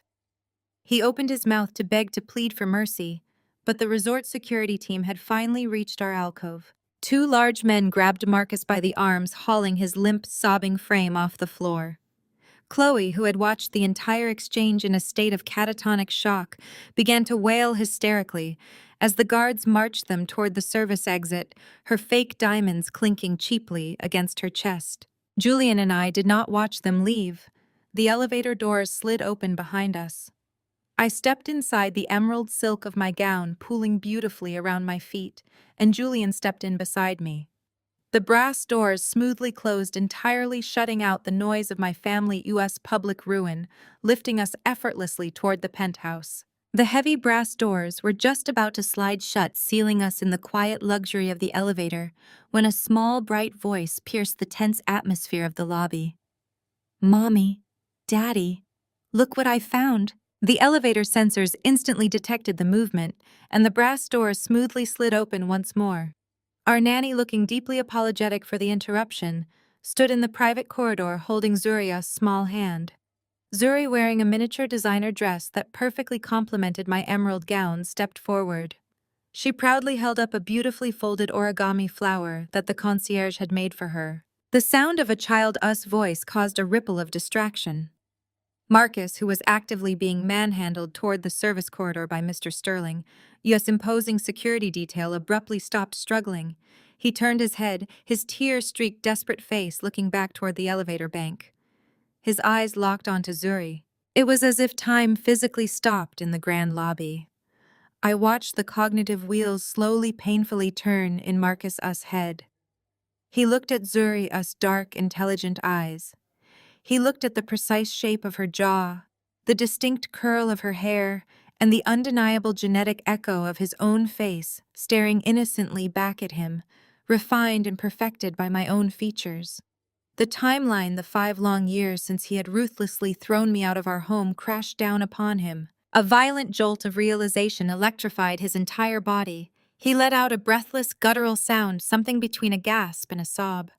Finding a sudden, frantic burst of adrenaline fueled by pure panic and primal recognition, Marcus violently wrenched his arms free from the security guards. He lunged forward, sprinting wildly across the imported Italian marble, his eyes manic and fixated entirely on the little girl standing near Julian Us' leg. "That is my daughter," Marcus bellowed, his voice cracking with hysteria, echoing off the crystal chandeliers. He pointed a trembling, desperate finger at Zuri. "The timeline perfectly aligns. You were pregnant when I kicked you out. You hid my child from me, Nia. You stole my flesh and blood." Before Marcus could get within 10 feet of us, Julian moved. It was a fluid, terrifyingly fast motion. He stepped directly in front of Zuri, forming an impenetrable human wall of bespoke charcoal and quiet, lethal menace. The security guards rushed up behind Marcus, grabbing his shoulders, but Julian held up a single commanding hand, halting them. He wanted Marcus to fully humiliate himself. He wanted the absolute destruction to be absolute. "Zuri is a..."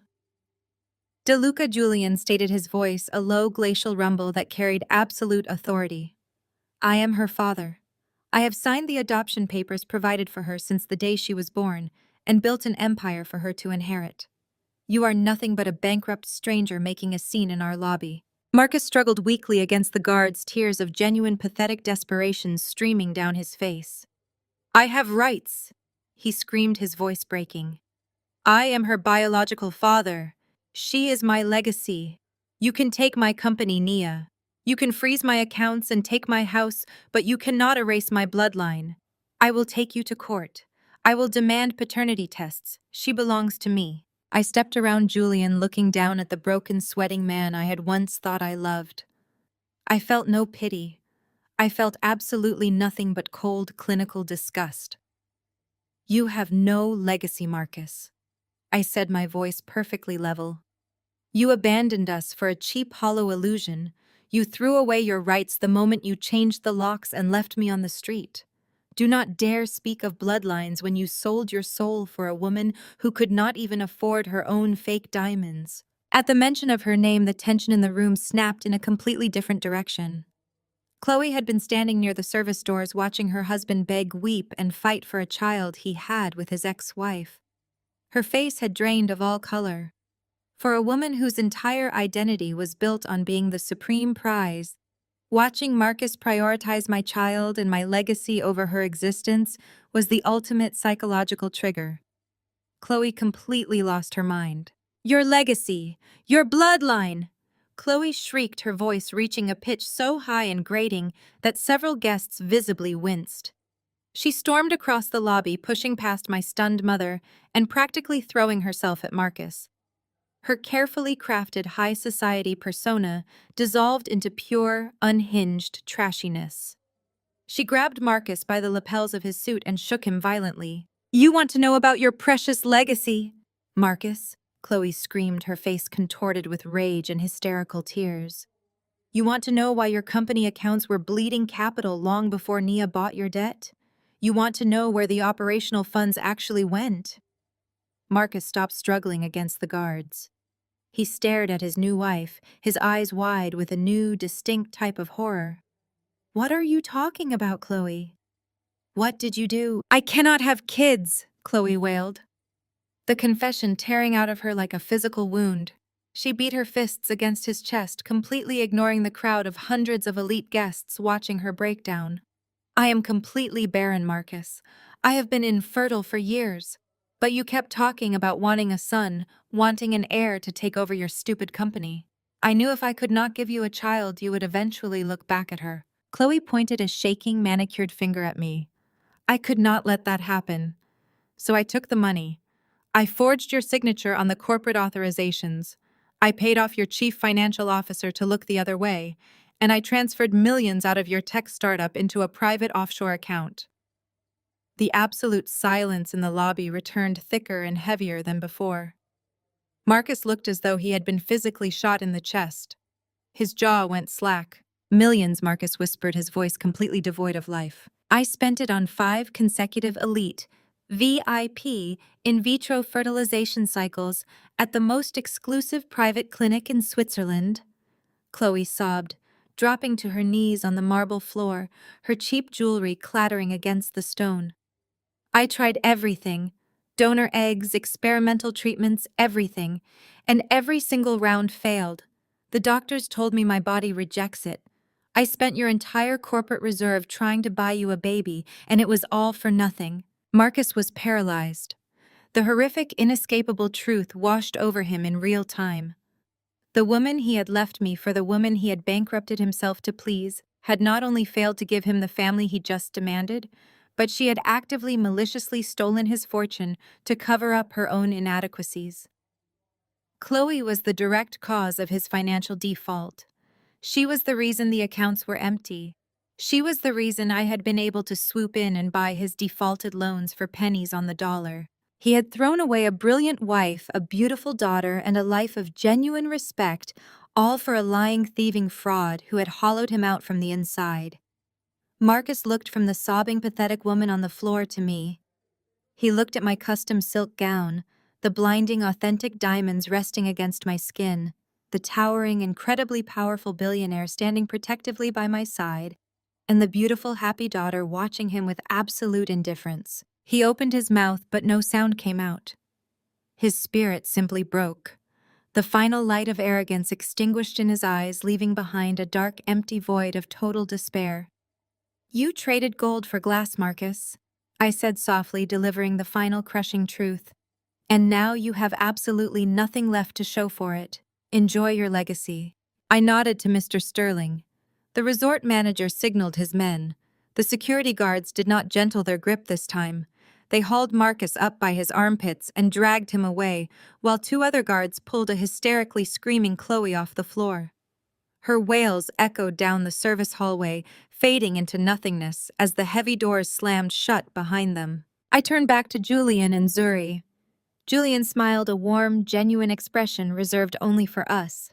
He picked Zuri up, settling her comfortably on his hip, and extended his free hand to me.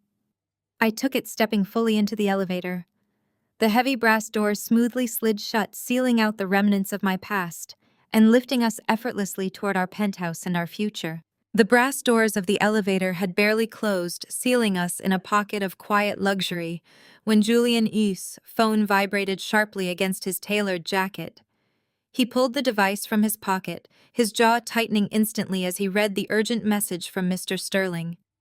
The resort manager informed us that Marcus was entirely refusing to leave the premises. Instead of accepting his expulsion and leaving quietly through the service exit with his hysterical wife, Marcus had become violently unhinged in the loading bay. He was screaming about his biological rights, demanding a court-ordered paternity test, and threatening to call the local authorities to report a kidnapped child. He was desperately trying to use Zuri as a final chaotic bargaining chip to force me back into a corner. To prevent an ugly public spectacle that could potentially frighten our daughter, Julian and I made a swift, unified decision. I instructed the nanny to take Zuri straight up to the absolute security of the penthouse suite and lock the doors. Julian pressed the button for the mezzanine level. We were going to the Resort US private executive offices. We were going to end this delusion permanently. The heavy oak doors of the executive boardroom swung open. The room was a fortress of dark wood leather and soundproof glass. Mr. Sterling stood firmly by the doorway, flanked by his two largest security directors. Marcus was pacing frantically in the center of the room, completely disheveled. His expensive silk tie was yanked loose, his jacket was wrinkled, and his face was a mask of feverish, desperate panic. Chloe was nowhere to be seen, presumably having already been deposited onto the pavement outside. The moment Marcus saw me step into the room, his eyes lit up with a terrifying manic gleam. He completely ignored Julian's towering, lethal presence beside me and rushed toward the heavy mahogany conference table separating us. "You cannot take her from me," Marcus shouted, slamming his hands flat against the polished wood. "You cannot just hide my flesh and blood and pretend I do not exist. That is my daughter, Nia. I saw her face. I saw my own eyes looking back at me. You deliberately kept my child a secret so you could steal her away and play house with another man. I am her biological father and I have rights. I will drag you through the family courts for the next decade. I will demand full, unmitigated joint custody. I will demand my rightful place in her life." He was practically hyperventilating, his mind frantically spinning a twisted web of salvation. In his broken, desperate state, Marcus had somehow convinced himself that Zuri was his ultimate lifeline. He truly believed that by staking a biological claim to my daughter, he could permanently tie himself to the vast, insurmountable wealth Julian and I possessed. He thought he could use a child he had never met to negotiate his way out of total financial ruin. I looked at him, feeling a profound, glacial calm wash over my entire being. I did not raise my voice. I did not show a single ounce of the fear or intimidation he was so desperately trying to provoke. I simply turned to Julian and extended my hand. Julian unbuttoned his jacket, reached into the inner breast pocket, and retrieved a thick, heavily sealed legal envelope. He placed it in my hand with a look of absolute unwavering support. I turned back to the mahogany table. I unclasped the envelope, pulled out a thick stack of crisp, officially notarized documents, and threw them down onto the polished wood with a sharp, resounding smack. The heavy sound echoed like a gunshot in the quiet room. "I want you to look very closely at those papers, Marcus," I commanded, my voice dropping to a dangerously quiet, razor-sharp pitch. Marcus hesitated, his manic energy faltering slightly under the sheer weight of my icy composure. He slowly reached out with trembling fingers and pulled the top document toward him. It was a certified copy of a birth certificate. "Read the name of the father," I said. Marcus's eyes darted across the official state seal, scanning the typed lines until he reached the designated section. His breath hitched audibly. The color drained from his face at a terrifying speed. "Julian DeLuca Marcus," whispered the words, scraping painfully against his throat. "No. That is illegal. That is document fraud. You cannot simply erase me from the public record." "I did not erase you, Marcus. You erased yourself," I stated, stepping right up to the edge of the table, forcing him to meet my unyielding gaze. I flipped the birth certificate over, revealing the thick stack of court orders beneath it. "You abandoned us 5 years ago." I continued, my voice cutting through the air with absolute merciless precision. "When you changed the locks on our home, froze our joint accounts, and threw me onto the street with nothing but a garbage bag of clothes, I was already pregnant. I tried to tell you. I sent you countless messages. I left voicemails begging you to just listen for 2 minutes. But you were too busy taking Chloe to Paris on my credit cards to care. You told your lawyers to block my number. You told the security at your corporate office to physically remove me if I ever showed up. You wanted me entirely gone." Marcus began to shake, his eyes darting frantically over the pages of dense legal text. I did not know, he gasped, his voice thin and reedy. "I swear to God, Nia, I did not know you were carrying my baby. If I had known, I never would have let you go. You would have used her as leverage to force me into a cheaper divorce settlement." I corrected him harshly, shutting down his pathetic attempt at rewriting history. "But your absolute arrogance was your own undoing. When I finally filed for sole custody and submitted the termination of parental rights, the court sent the summons directly to your home. They sent the certified letters to your office. And what did you do, Marcus? You completely ignored them. You assumed I was just a broke, desperate woman trying to squeeze a few pennies out of you for alimony. You ordered your expensive legal team to throw the envelopes in the trash without even opening them. You defaulted on every single custody hearing because you thought you were utterly untouchable. I tapped my perfectly manicured fingernail against the heavy embossed seal on the final document in the stack. Because of your willful documented abandonment, a superior court judge permanently stripped you of all parental rights. 4 years ago, I explained, watching the horrific reality physically crush him. You are legally classified as an anonymous sperm donor. You have zero claim.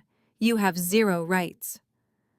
Shortly after that ruling, Julian officially and legally adopted Zuri. She is a DeLuca in the eyes of the law, the state, and the world. Julian is her father in every single way that actually matters. He held her when she took her first steps. He wiped away her tears. He is the only man on this earth she has ever called Dad. You are nothing to her but a bankrupt stranger making a scene in a hotel lobby. Marcus stared at the adoption papers, his entire body trembling violently.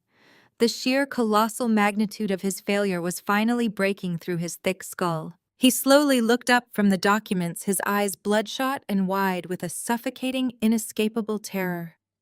The reality of his wife's earlier confession echoed through the silent room. Chloe was permanently infertile. She had stolen his company, U.S. operational capital, draining his accounts to pay for failed in vitro fertilization treatments.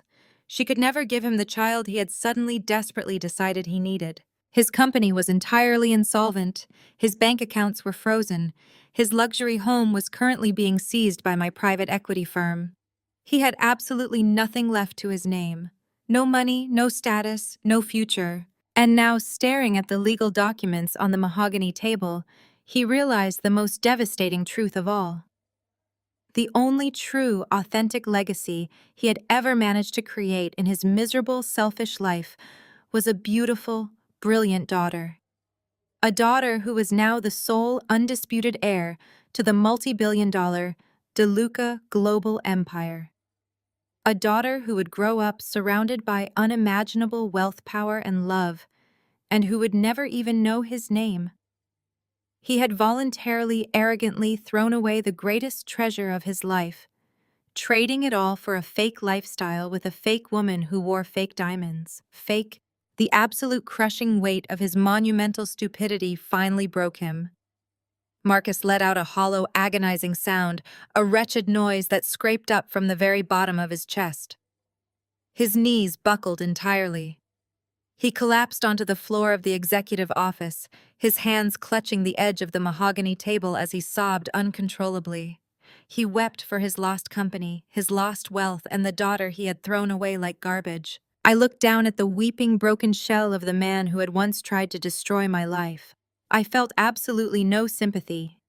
"You have 48 hours to vacate my properties, Marcus," I said, my voice as cold and hard as a diamond. "If you ever attempt to contact me, my husband, or my daughter again, I will ensure that the remaining debt you owe me is extracted through a criminal court." I turned my back on him. Julian placed his hand firmly on the small of my back, guiding me toward the heavy oak doors. Mr. Sterling stepped aside, pulling the door open for us. As we walked out into the quiet carpeted hallway of the mezzanine, the sound of Marcus weeping uncontrollably faded into nothing. We did not look back. We stepped into the private elevator, pressing the button for the penthouse, finally ascending into the brilliant, untouchable life we had built together.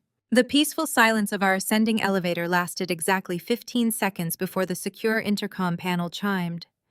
Julian pressed the polished silver button, his expression shifting from relaxed to intensely focused. Mr. Sterling's voice filled the small space, sounding remarkably composed despite the absolute chaos he was currently managing. Mr. Sterling apologized for the interruption, but informed us that the situation in the main grand ballroom had rapidly escalated. Bradley was refusing to vacate the premises. He had barricaded himself inside the reception hall, inciting a massive disturbance among the elite wedding guests. He was physically threatening the resort staff, screaming about unlawful eviction, and loudly declaring that he was going to sue the entire property management group into total bankruptcy.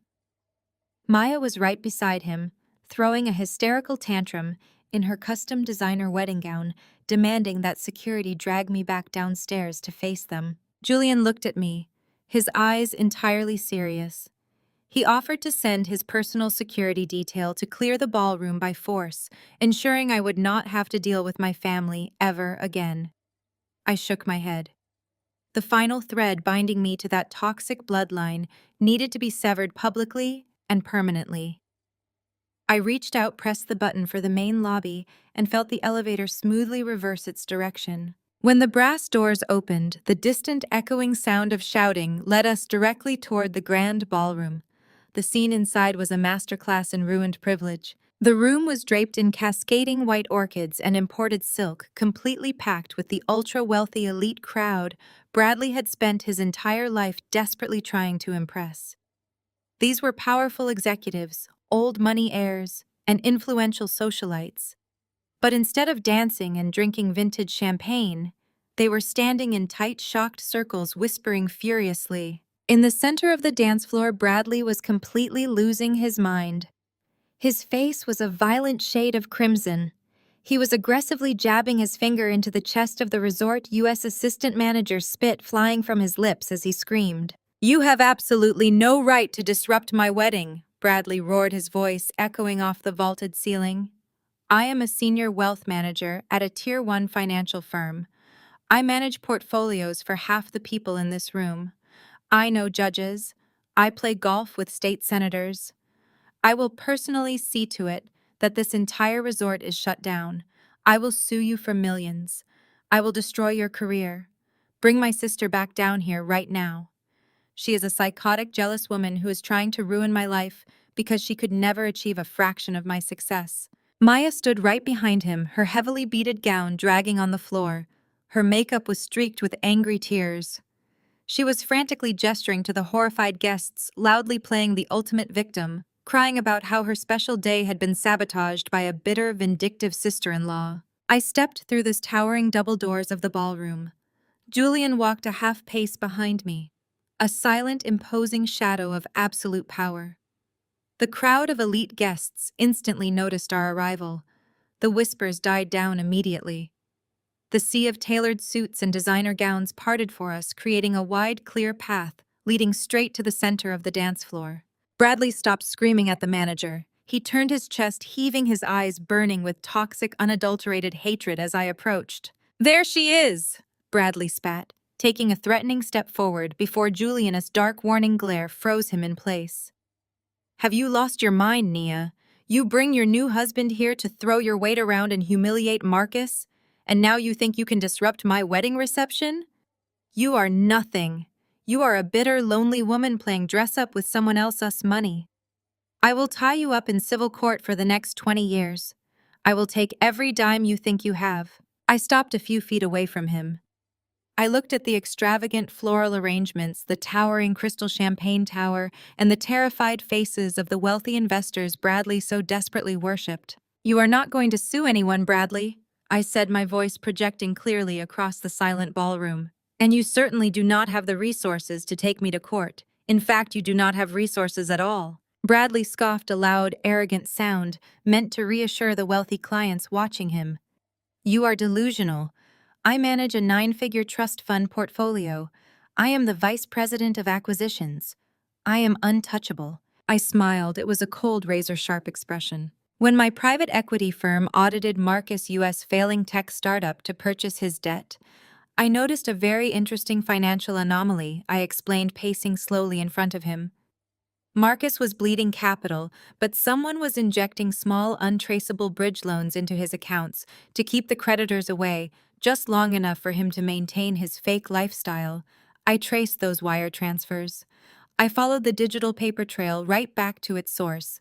It led directly to your department at the wealth management firm. Bradley's arrogant smirk faltered. A single bead of sweat rolled down his temple.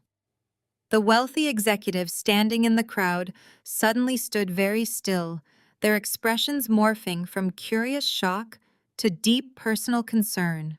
You see, I continued, making sure my voice carried to the back of the room. You did not use your own money to bail out Marcus. You did not use your own money to pay for this $1 million wedding, or your luxury cars, or Maya-us massive diamond ring. You are a senior wealth manager, Bradley. You have unfettered access to high-yield client trust accounts. Stop talking! Bradley snapped, his voice suddenly dropping an octave, a genuine tremor of panic leaking through his bravado. You do not know what you are talking about. You are making slanderous, defamatory statements. You have been skimming off the top of your elite clients' U.S. portfolios for 3 years, I stated, dropping the final undeniable truth. You created a network of ghost accounts. You funneled their dividends into offshore shell companies under your own name. You have been running a highly sophisticated, unauthorized Ponzi scheme right under the noses of your firm's U.S. partners. You even drained the principal balance of our own parent's U.S. retirement fund to cover your tracks last quarter. You stole from your clients. You stole from your family. You are nothing but a common thief in a tailored suit. The reaction from the crowd was instantaneous and devastating. Gasps echoed across the ballroom. Several older men who I instantly recognized as Bradley U.S. prominent clients pulled out their cell phones, their faces pale with sudden terrifying realization. The elite white shoe crowd Bradley had spent his life catering to did not care about family drama. But the absolute second they realized he had been actively stealing their money, he became worse than an outcast. He became a target. "This is a lie," Maya shrieked, grabbing Bradley's arm, looking frantically around the room at the disgusted faces of her supposed friends. "Tell them she is lying, Bradley. Tell them we are rich. Tell them you have the money." Bradley could not speak. His mouth opened and closed. His eyes darted wildly toward the exits, his body going rigid with the undeniable urge to flee. But he was far too late. The heavy oak doors at the back of the ballroom swung violently open. A team of 6 individuals strode into the room. They were not resort security. They wore dark windbreakers with bold yellow lettering printed across the back. FBI, Federal Bureau of Investigation, Financial Crimes Division. The music completely stopped. The silence in the room was absolute, broken only by the heavy, synchronized footsteps of the federal agents crossing the dance floor. I forwarded the entire digital audit, along with all the offshore account routing numbers, directly to the federal authorities 3 days ago. I told Bradley, watching the color drain completely from his face, leaving him a sickly, chalky white. They secured the federal arrest warrants this morning. I simply asked them to wait until the reception started. I wanted you to be surrounded by all your friends when it happened. Bradley Adams, the lead agent, announced, his voice booming with unquestionable authority as he stepped right up to my brother. You are under arrest for federal wire fraud, embezzlement, grand larceny, and violations of the Securities Exchange Act. Bradley did not fight. He did not yell. The sheer overwhelming reality of his total destruction crushed the fight right out of him.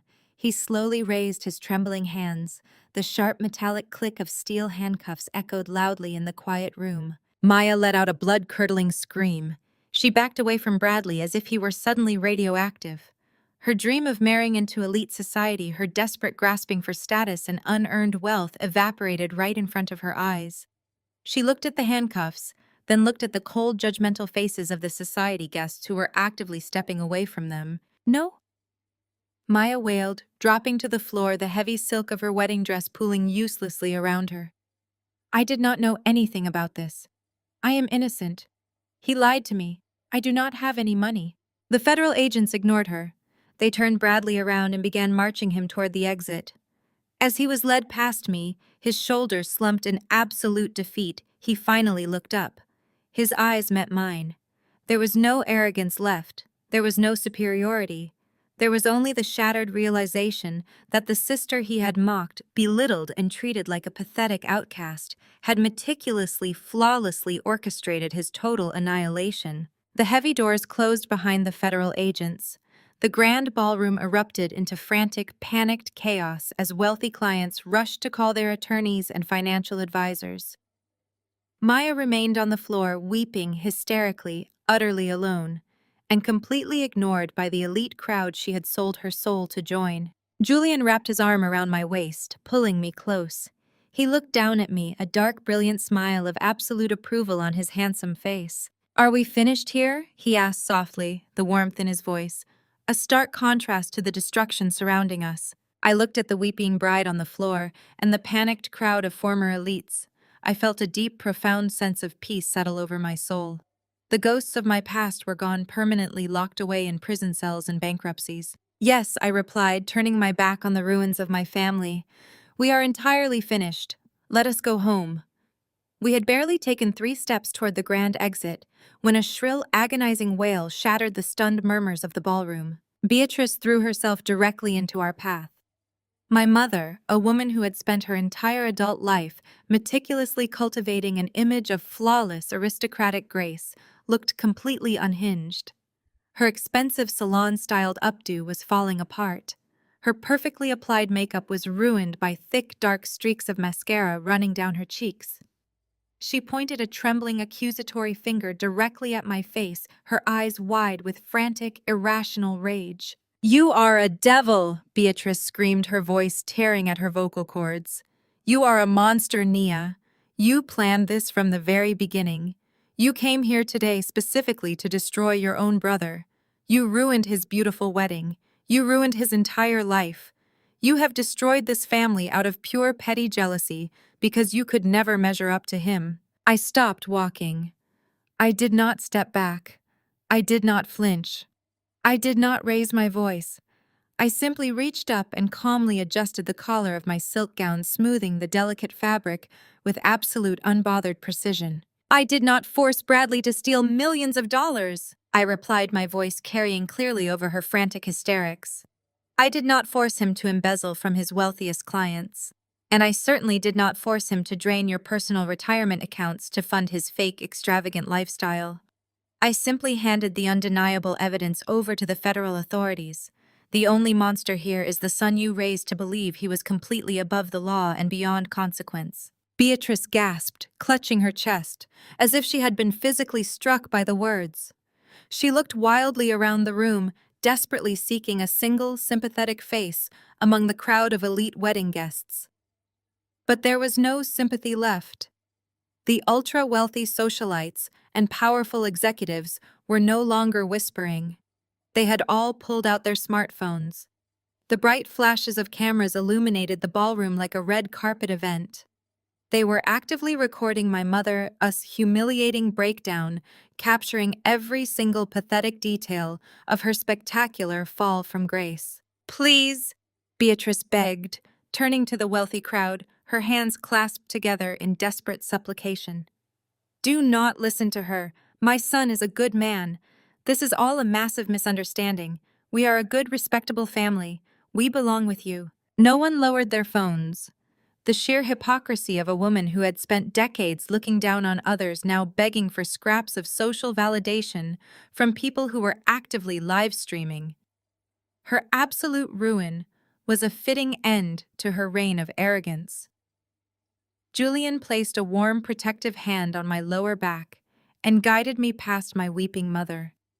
We walked out of the ballroom and made our way through the expansive resort lobby, stepping out into the cool evening air of the valet circle. The chaos had seamlessly followed us outside. Directly in front of the grand entrance, a heavy flatbed tow truck was backing up to a gleaming silver sports car. It was the heavily financed luxury vehicle Marcus had driven to the resort, a car he had proudly purchased to impress his new fraudulent wife.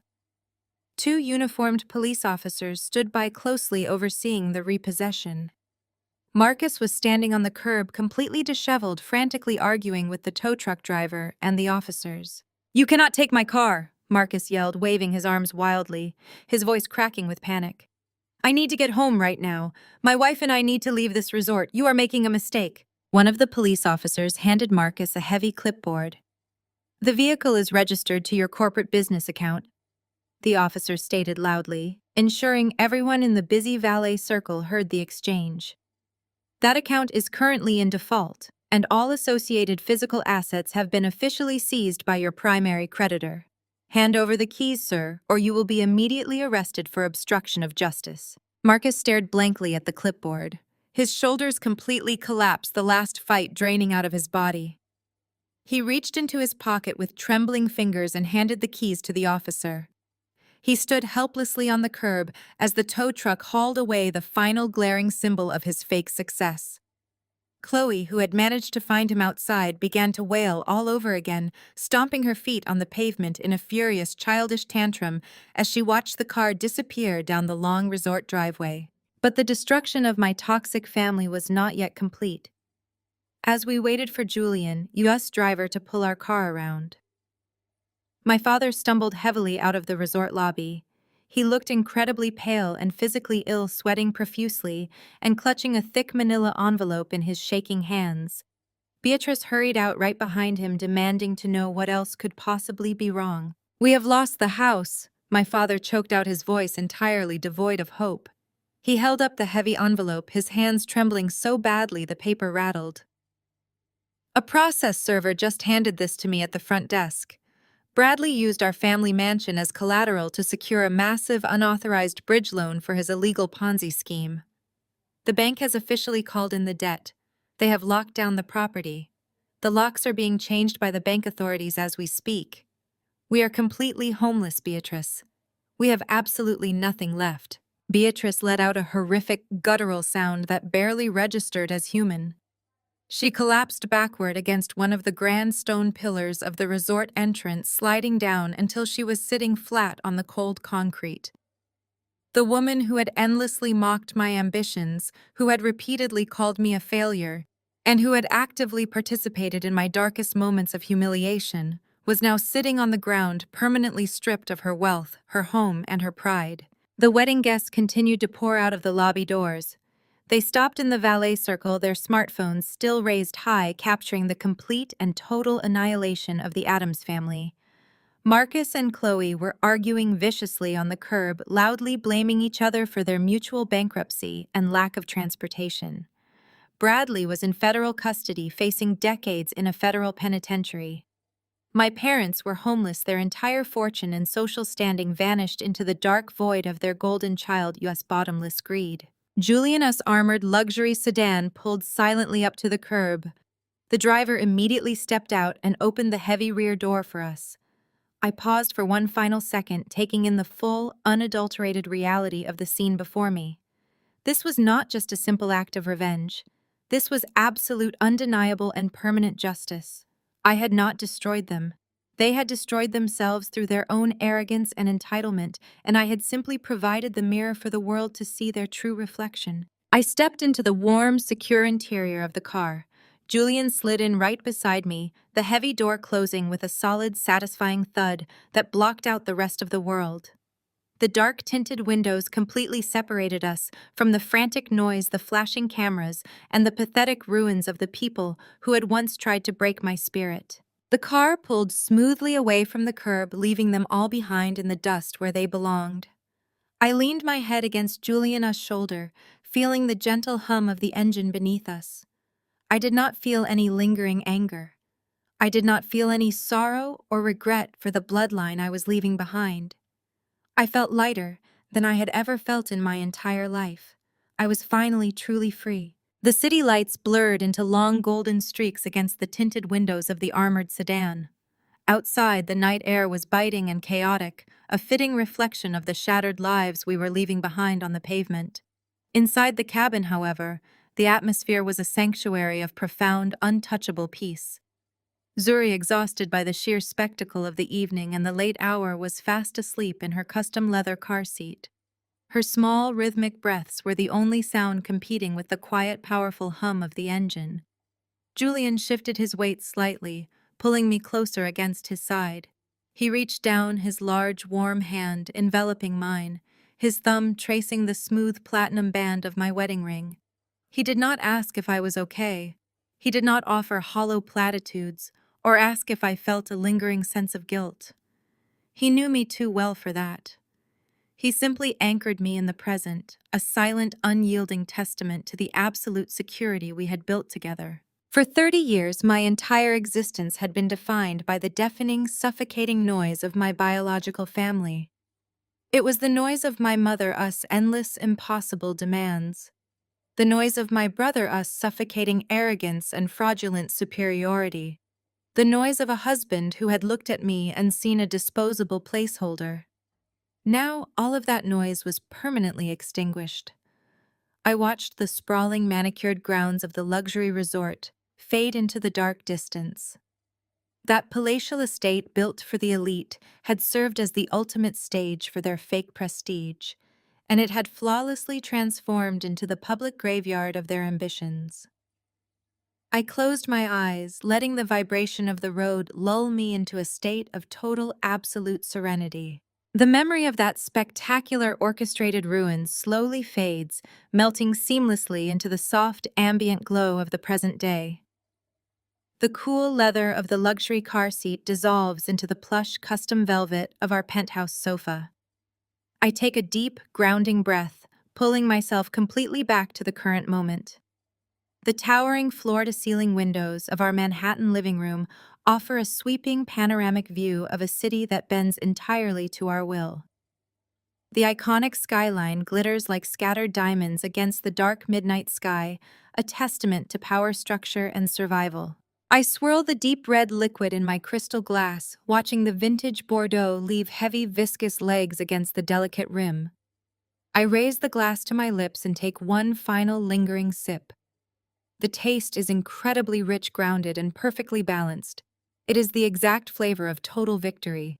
A sudden burst of bright, unrestrained laughter echoes down the wide marble hallway, immediately drawing my attention away from the glittering skyline outside. The joyful sound bounces off the curated modern art pieces and the polished Brazilian hardwood floors. It is Zuri. She is shrieking with pure, unfiltered delight. I set my empty crystal glass down on the marble coffee table, letting my silk robe trail elegantly behind me as I stand and walk toward the sound. In our massive state-of-the-art Chef Yu's kitchen, a beautiful, messy scene is actively unfolding. Julian, the ruthless venture capitalist, who could freeze global markets with a single phone call, is currently dressed down in casual gray sweatpants and a plain white t-shirt. He has a stark white smudge of baking flour smeared directly across his forehead. He is attempting with highly questionable success to teach our daughter how to bake cookies from scratch. It is a direct, wonderful homage to the simple, authentic joys that all the stolen trust funds in the world can never truly buy. Zuri is practically covered in powdered sugar. She is standing on a custom wooden step stool, holding a wooden spoon like a royal scepter, commanding her towering father to add a frankly ridiculous amount of chocolate chips to the mixing bowl. Julian complies immediately. He surrenders his billionaire authority entirely to the whims of a 5-year-old girl, dumping the entire bag of chocolate into the dough with a dramatic flourish that makes Zuri squeal with laughter. I lean against the cool marble doorframe, crossing my arms and simply watching them. My heart swells with a fierce, protective warmth. This is what actual tangible wealth looks like. It is not found in embezzled offshore accounts, fraudulent venture capital pitch decks, or heavily leveraged suburban mansions. It is found right here in the unshakable foundation of a home built on absolute truth, unwavering loyalty, and unconditional love. My biological family had spent their entire lives desperately chasing a hollow, rotting illusion of supremacy. They worshipped status over substance. They sacrificed their own blood, their own integrity, and their own future just to maintain a fragile, pathetic facade for society. They had looked at me and seen a failure, a disappointment, a quiet, disposable pawn in their endless, exhausting game of social climbing. They truly believed that discarding me, leaving me broken and penniless, would somehow guarantee their unhindered ascent to the top. Instead, their betrayal was the exact necessary catalyst for my empire. People often fundamentally miscalculate the true nature of vengeance. They assume it requires hostility, aggression, or a bitter descent into the exact same toxic, destructive behavior that broke you in the first place. They think revenge is a shouting match, a physical altercation, or a desperate scramble to prove your worth to people who are committed to misunderstanding you. But the sweetest revenge is never about striking back. The sweetest, most absolute revenge is not stabbing your enemies with a knife. It is simply stepping out of the way and letting them suffocate themselves in the crushing debt, the blinding arrogance, and the pathetic, inescapable deceit they meticulously created with their own two hands. You do not have to push them off the ledge. You just let them build their own gallows, hand them the rope of their own entitlement, and you watch from the absolute untouchable peak of the mountain as the trapdoor inevitably swings open beneath their feet. I watched Julian scoop Zuri up into his arms, kissing her flower-covered cheek as she wraps her small arms tightly around his neck. I did not lose my family that night at the resort. You cannot lose something that never genuinely existed in the first place. You cannot mourn the loss of a bond that was forged entirely in manipulation and conditional approval. I simply took out the trash. I swept away the toxic, suffocating debris of my past to make room for a real family. A family that stands proudly by my side. A family that celebrates my strength rather than fearing it. And a family that knows exactly how to build a legacy, a real enduring empire of love and power that will last for generations to come.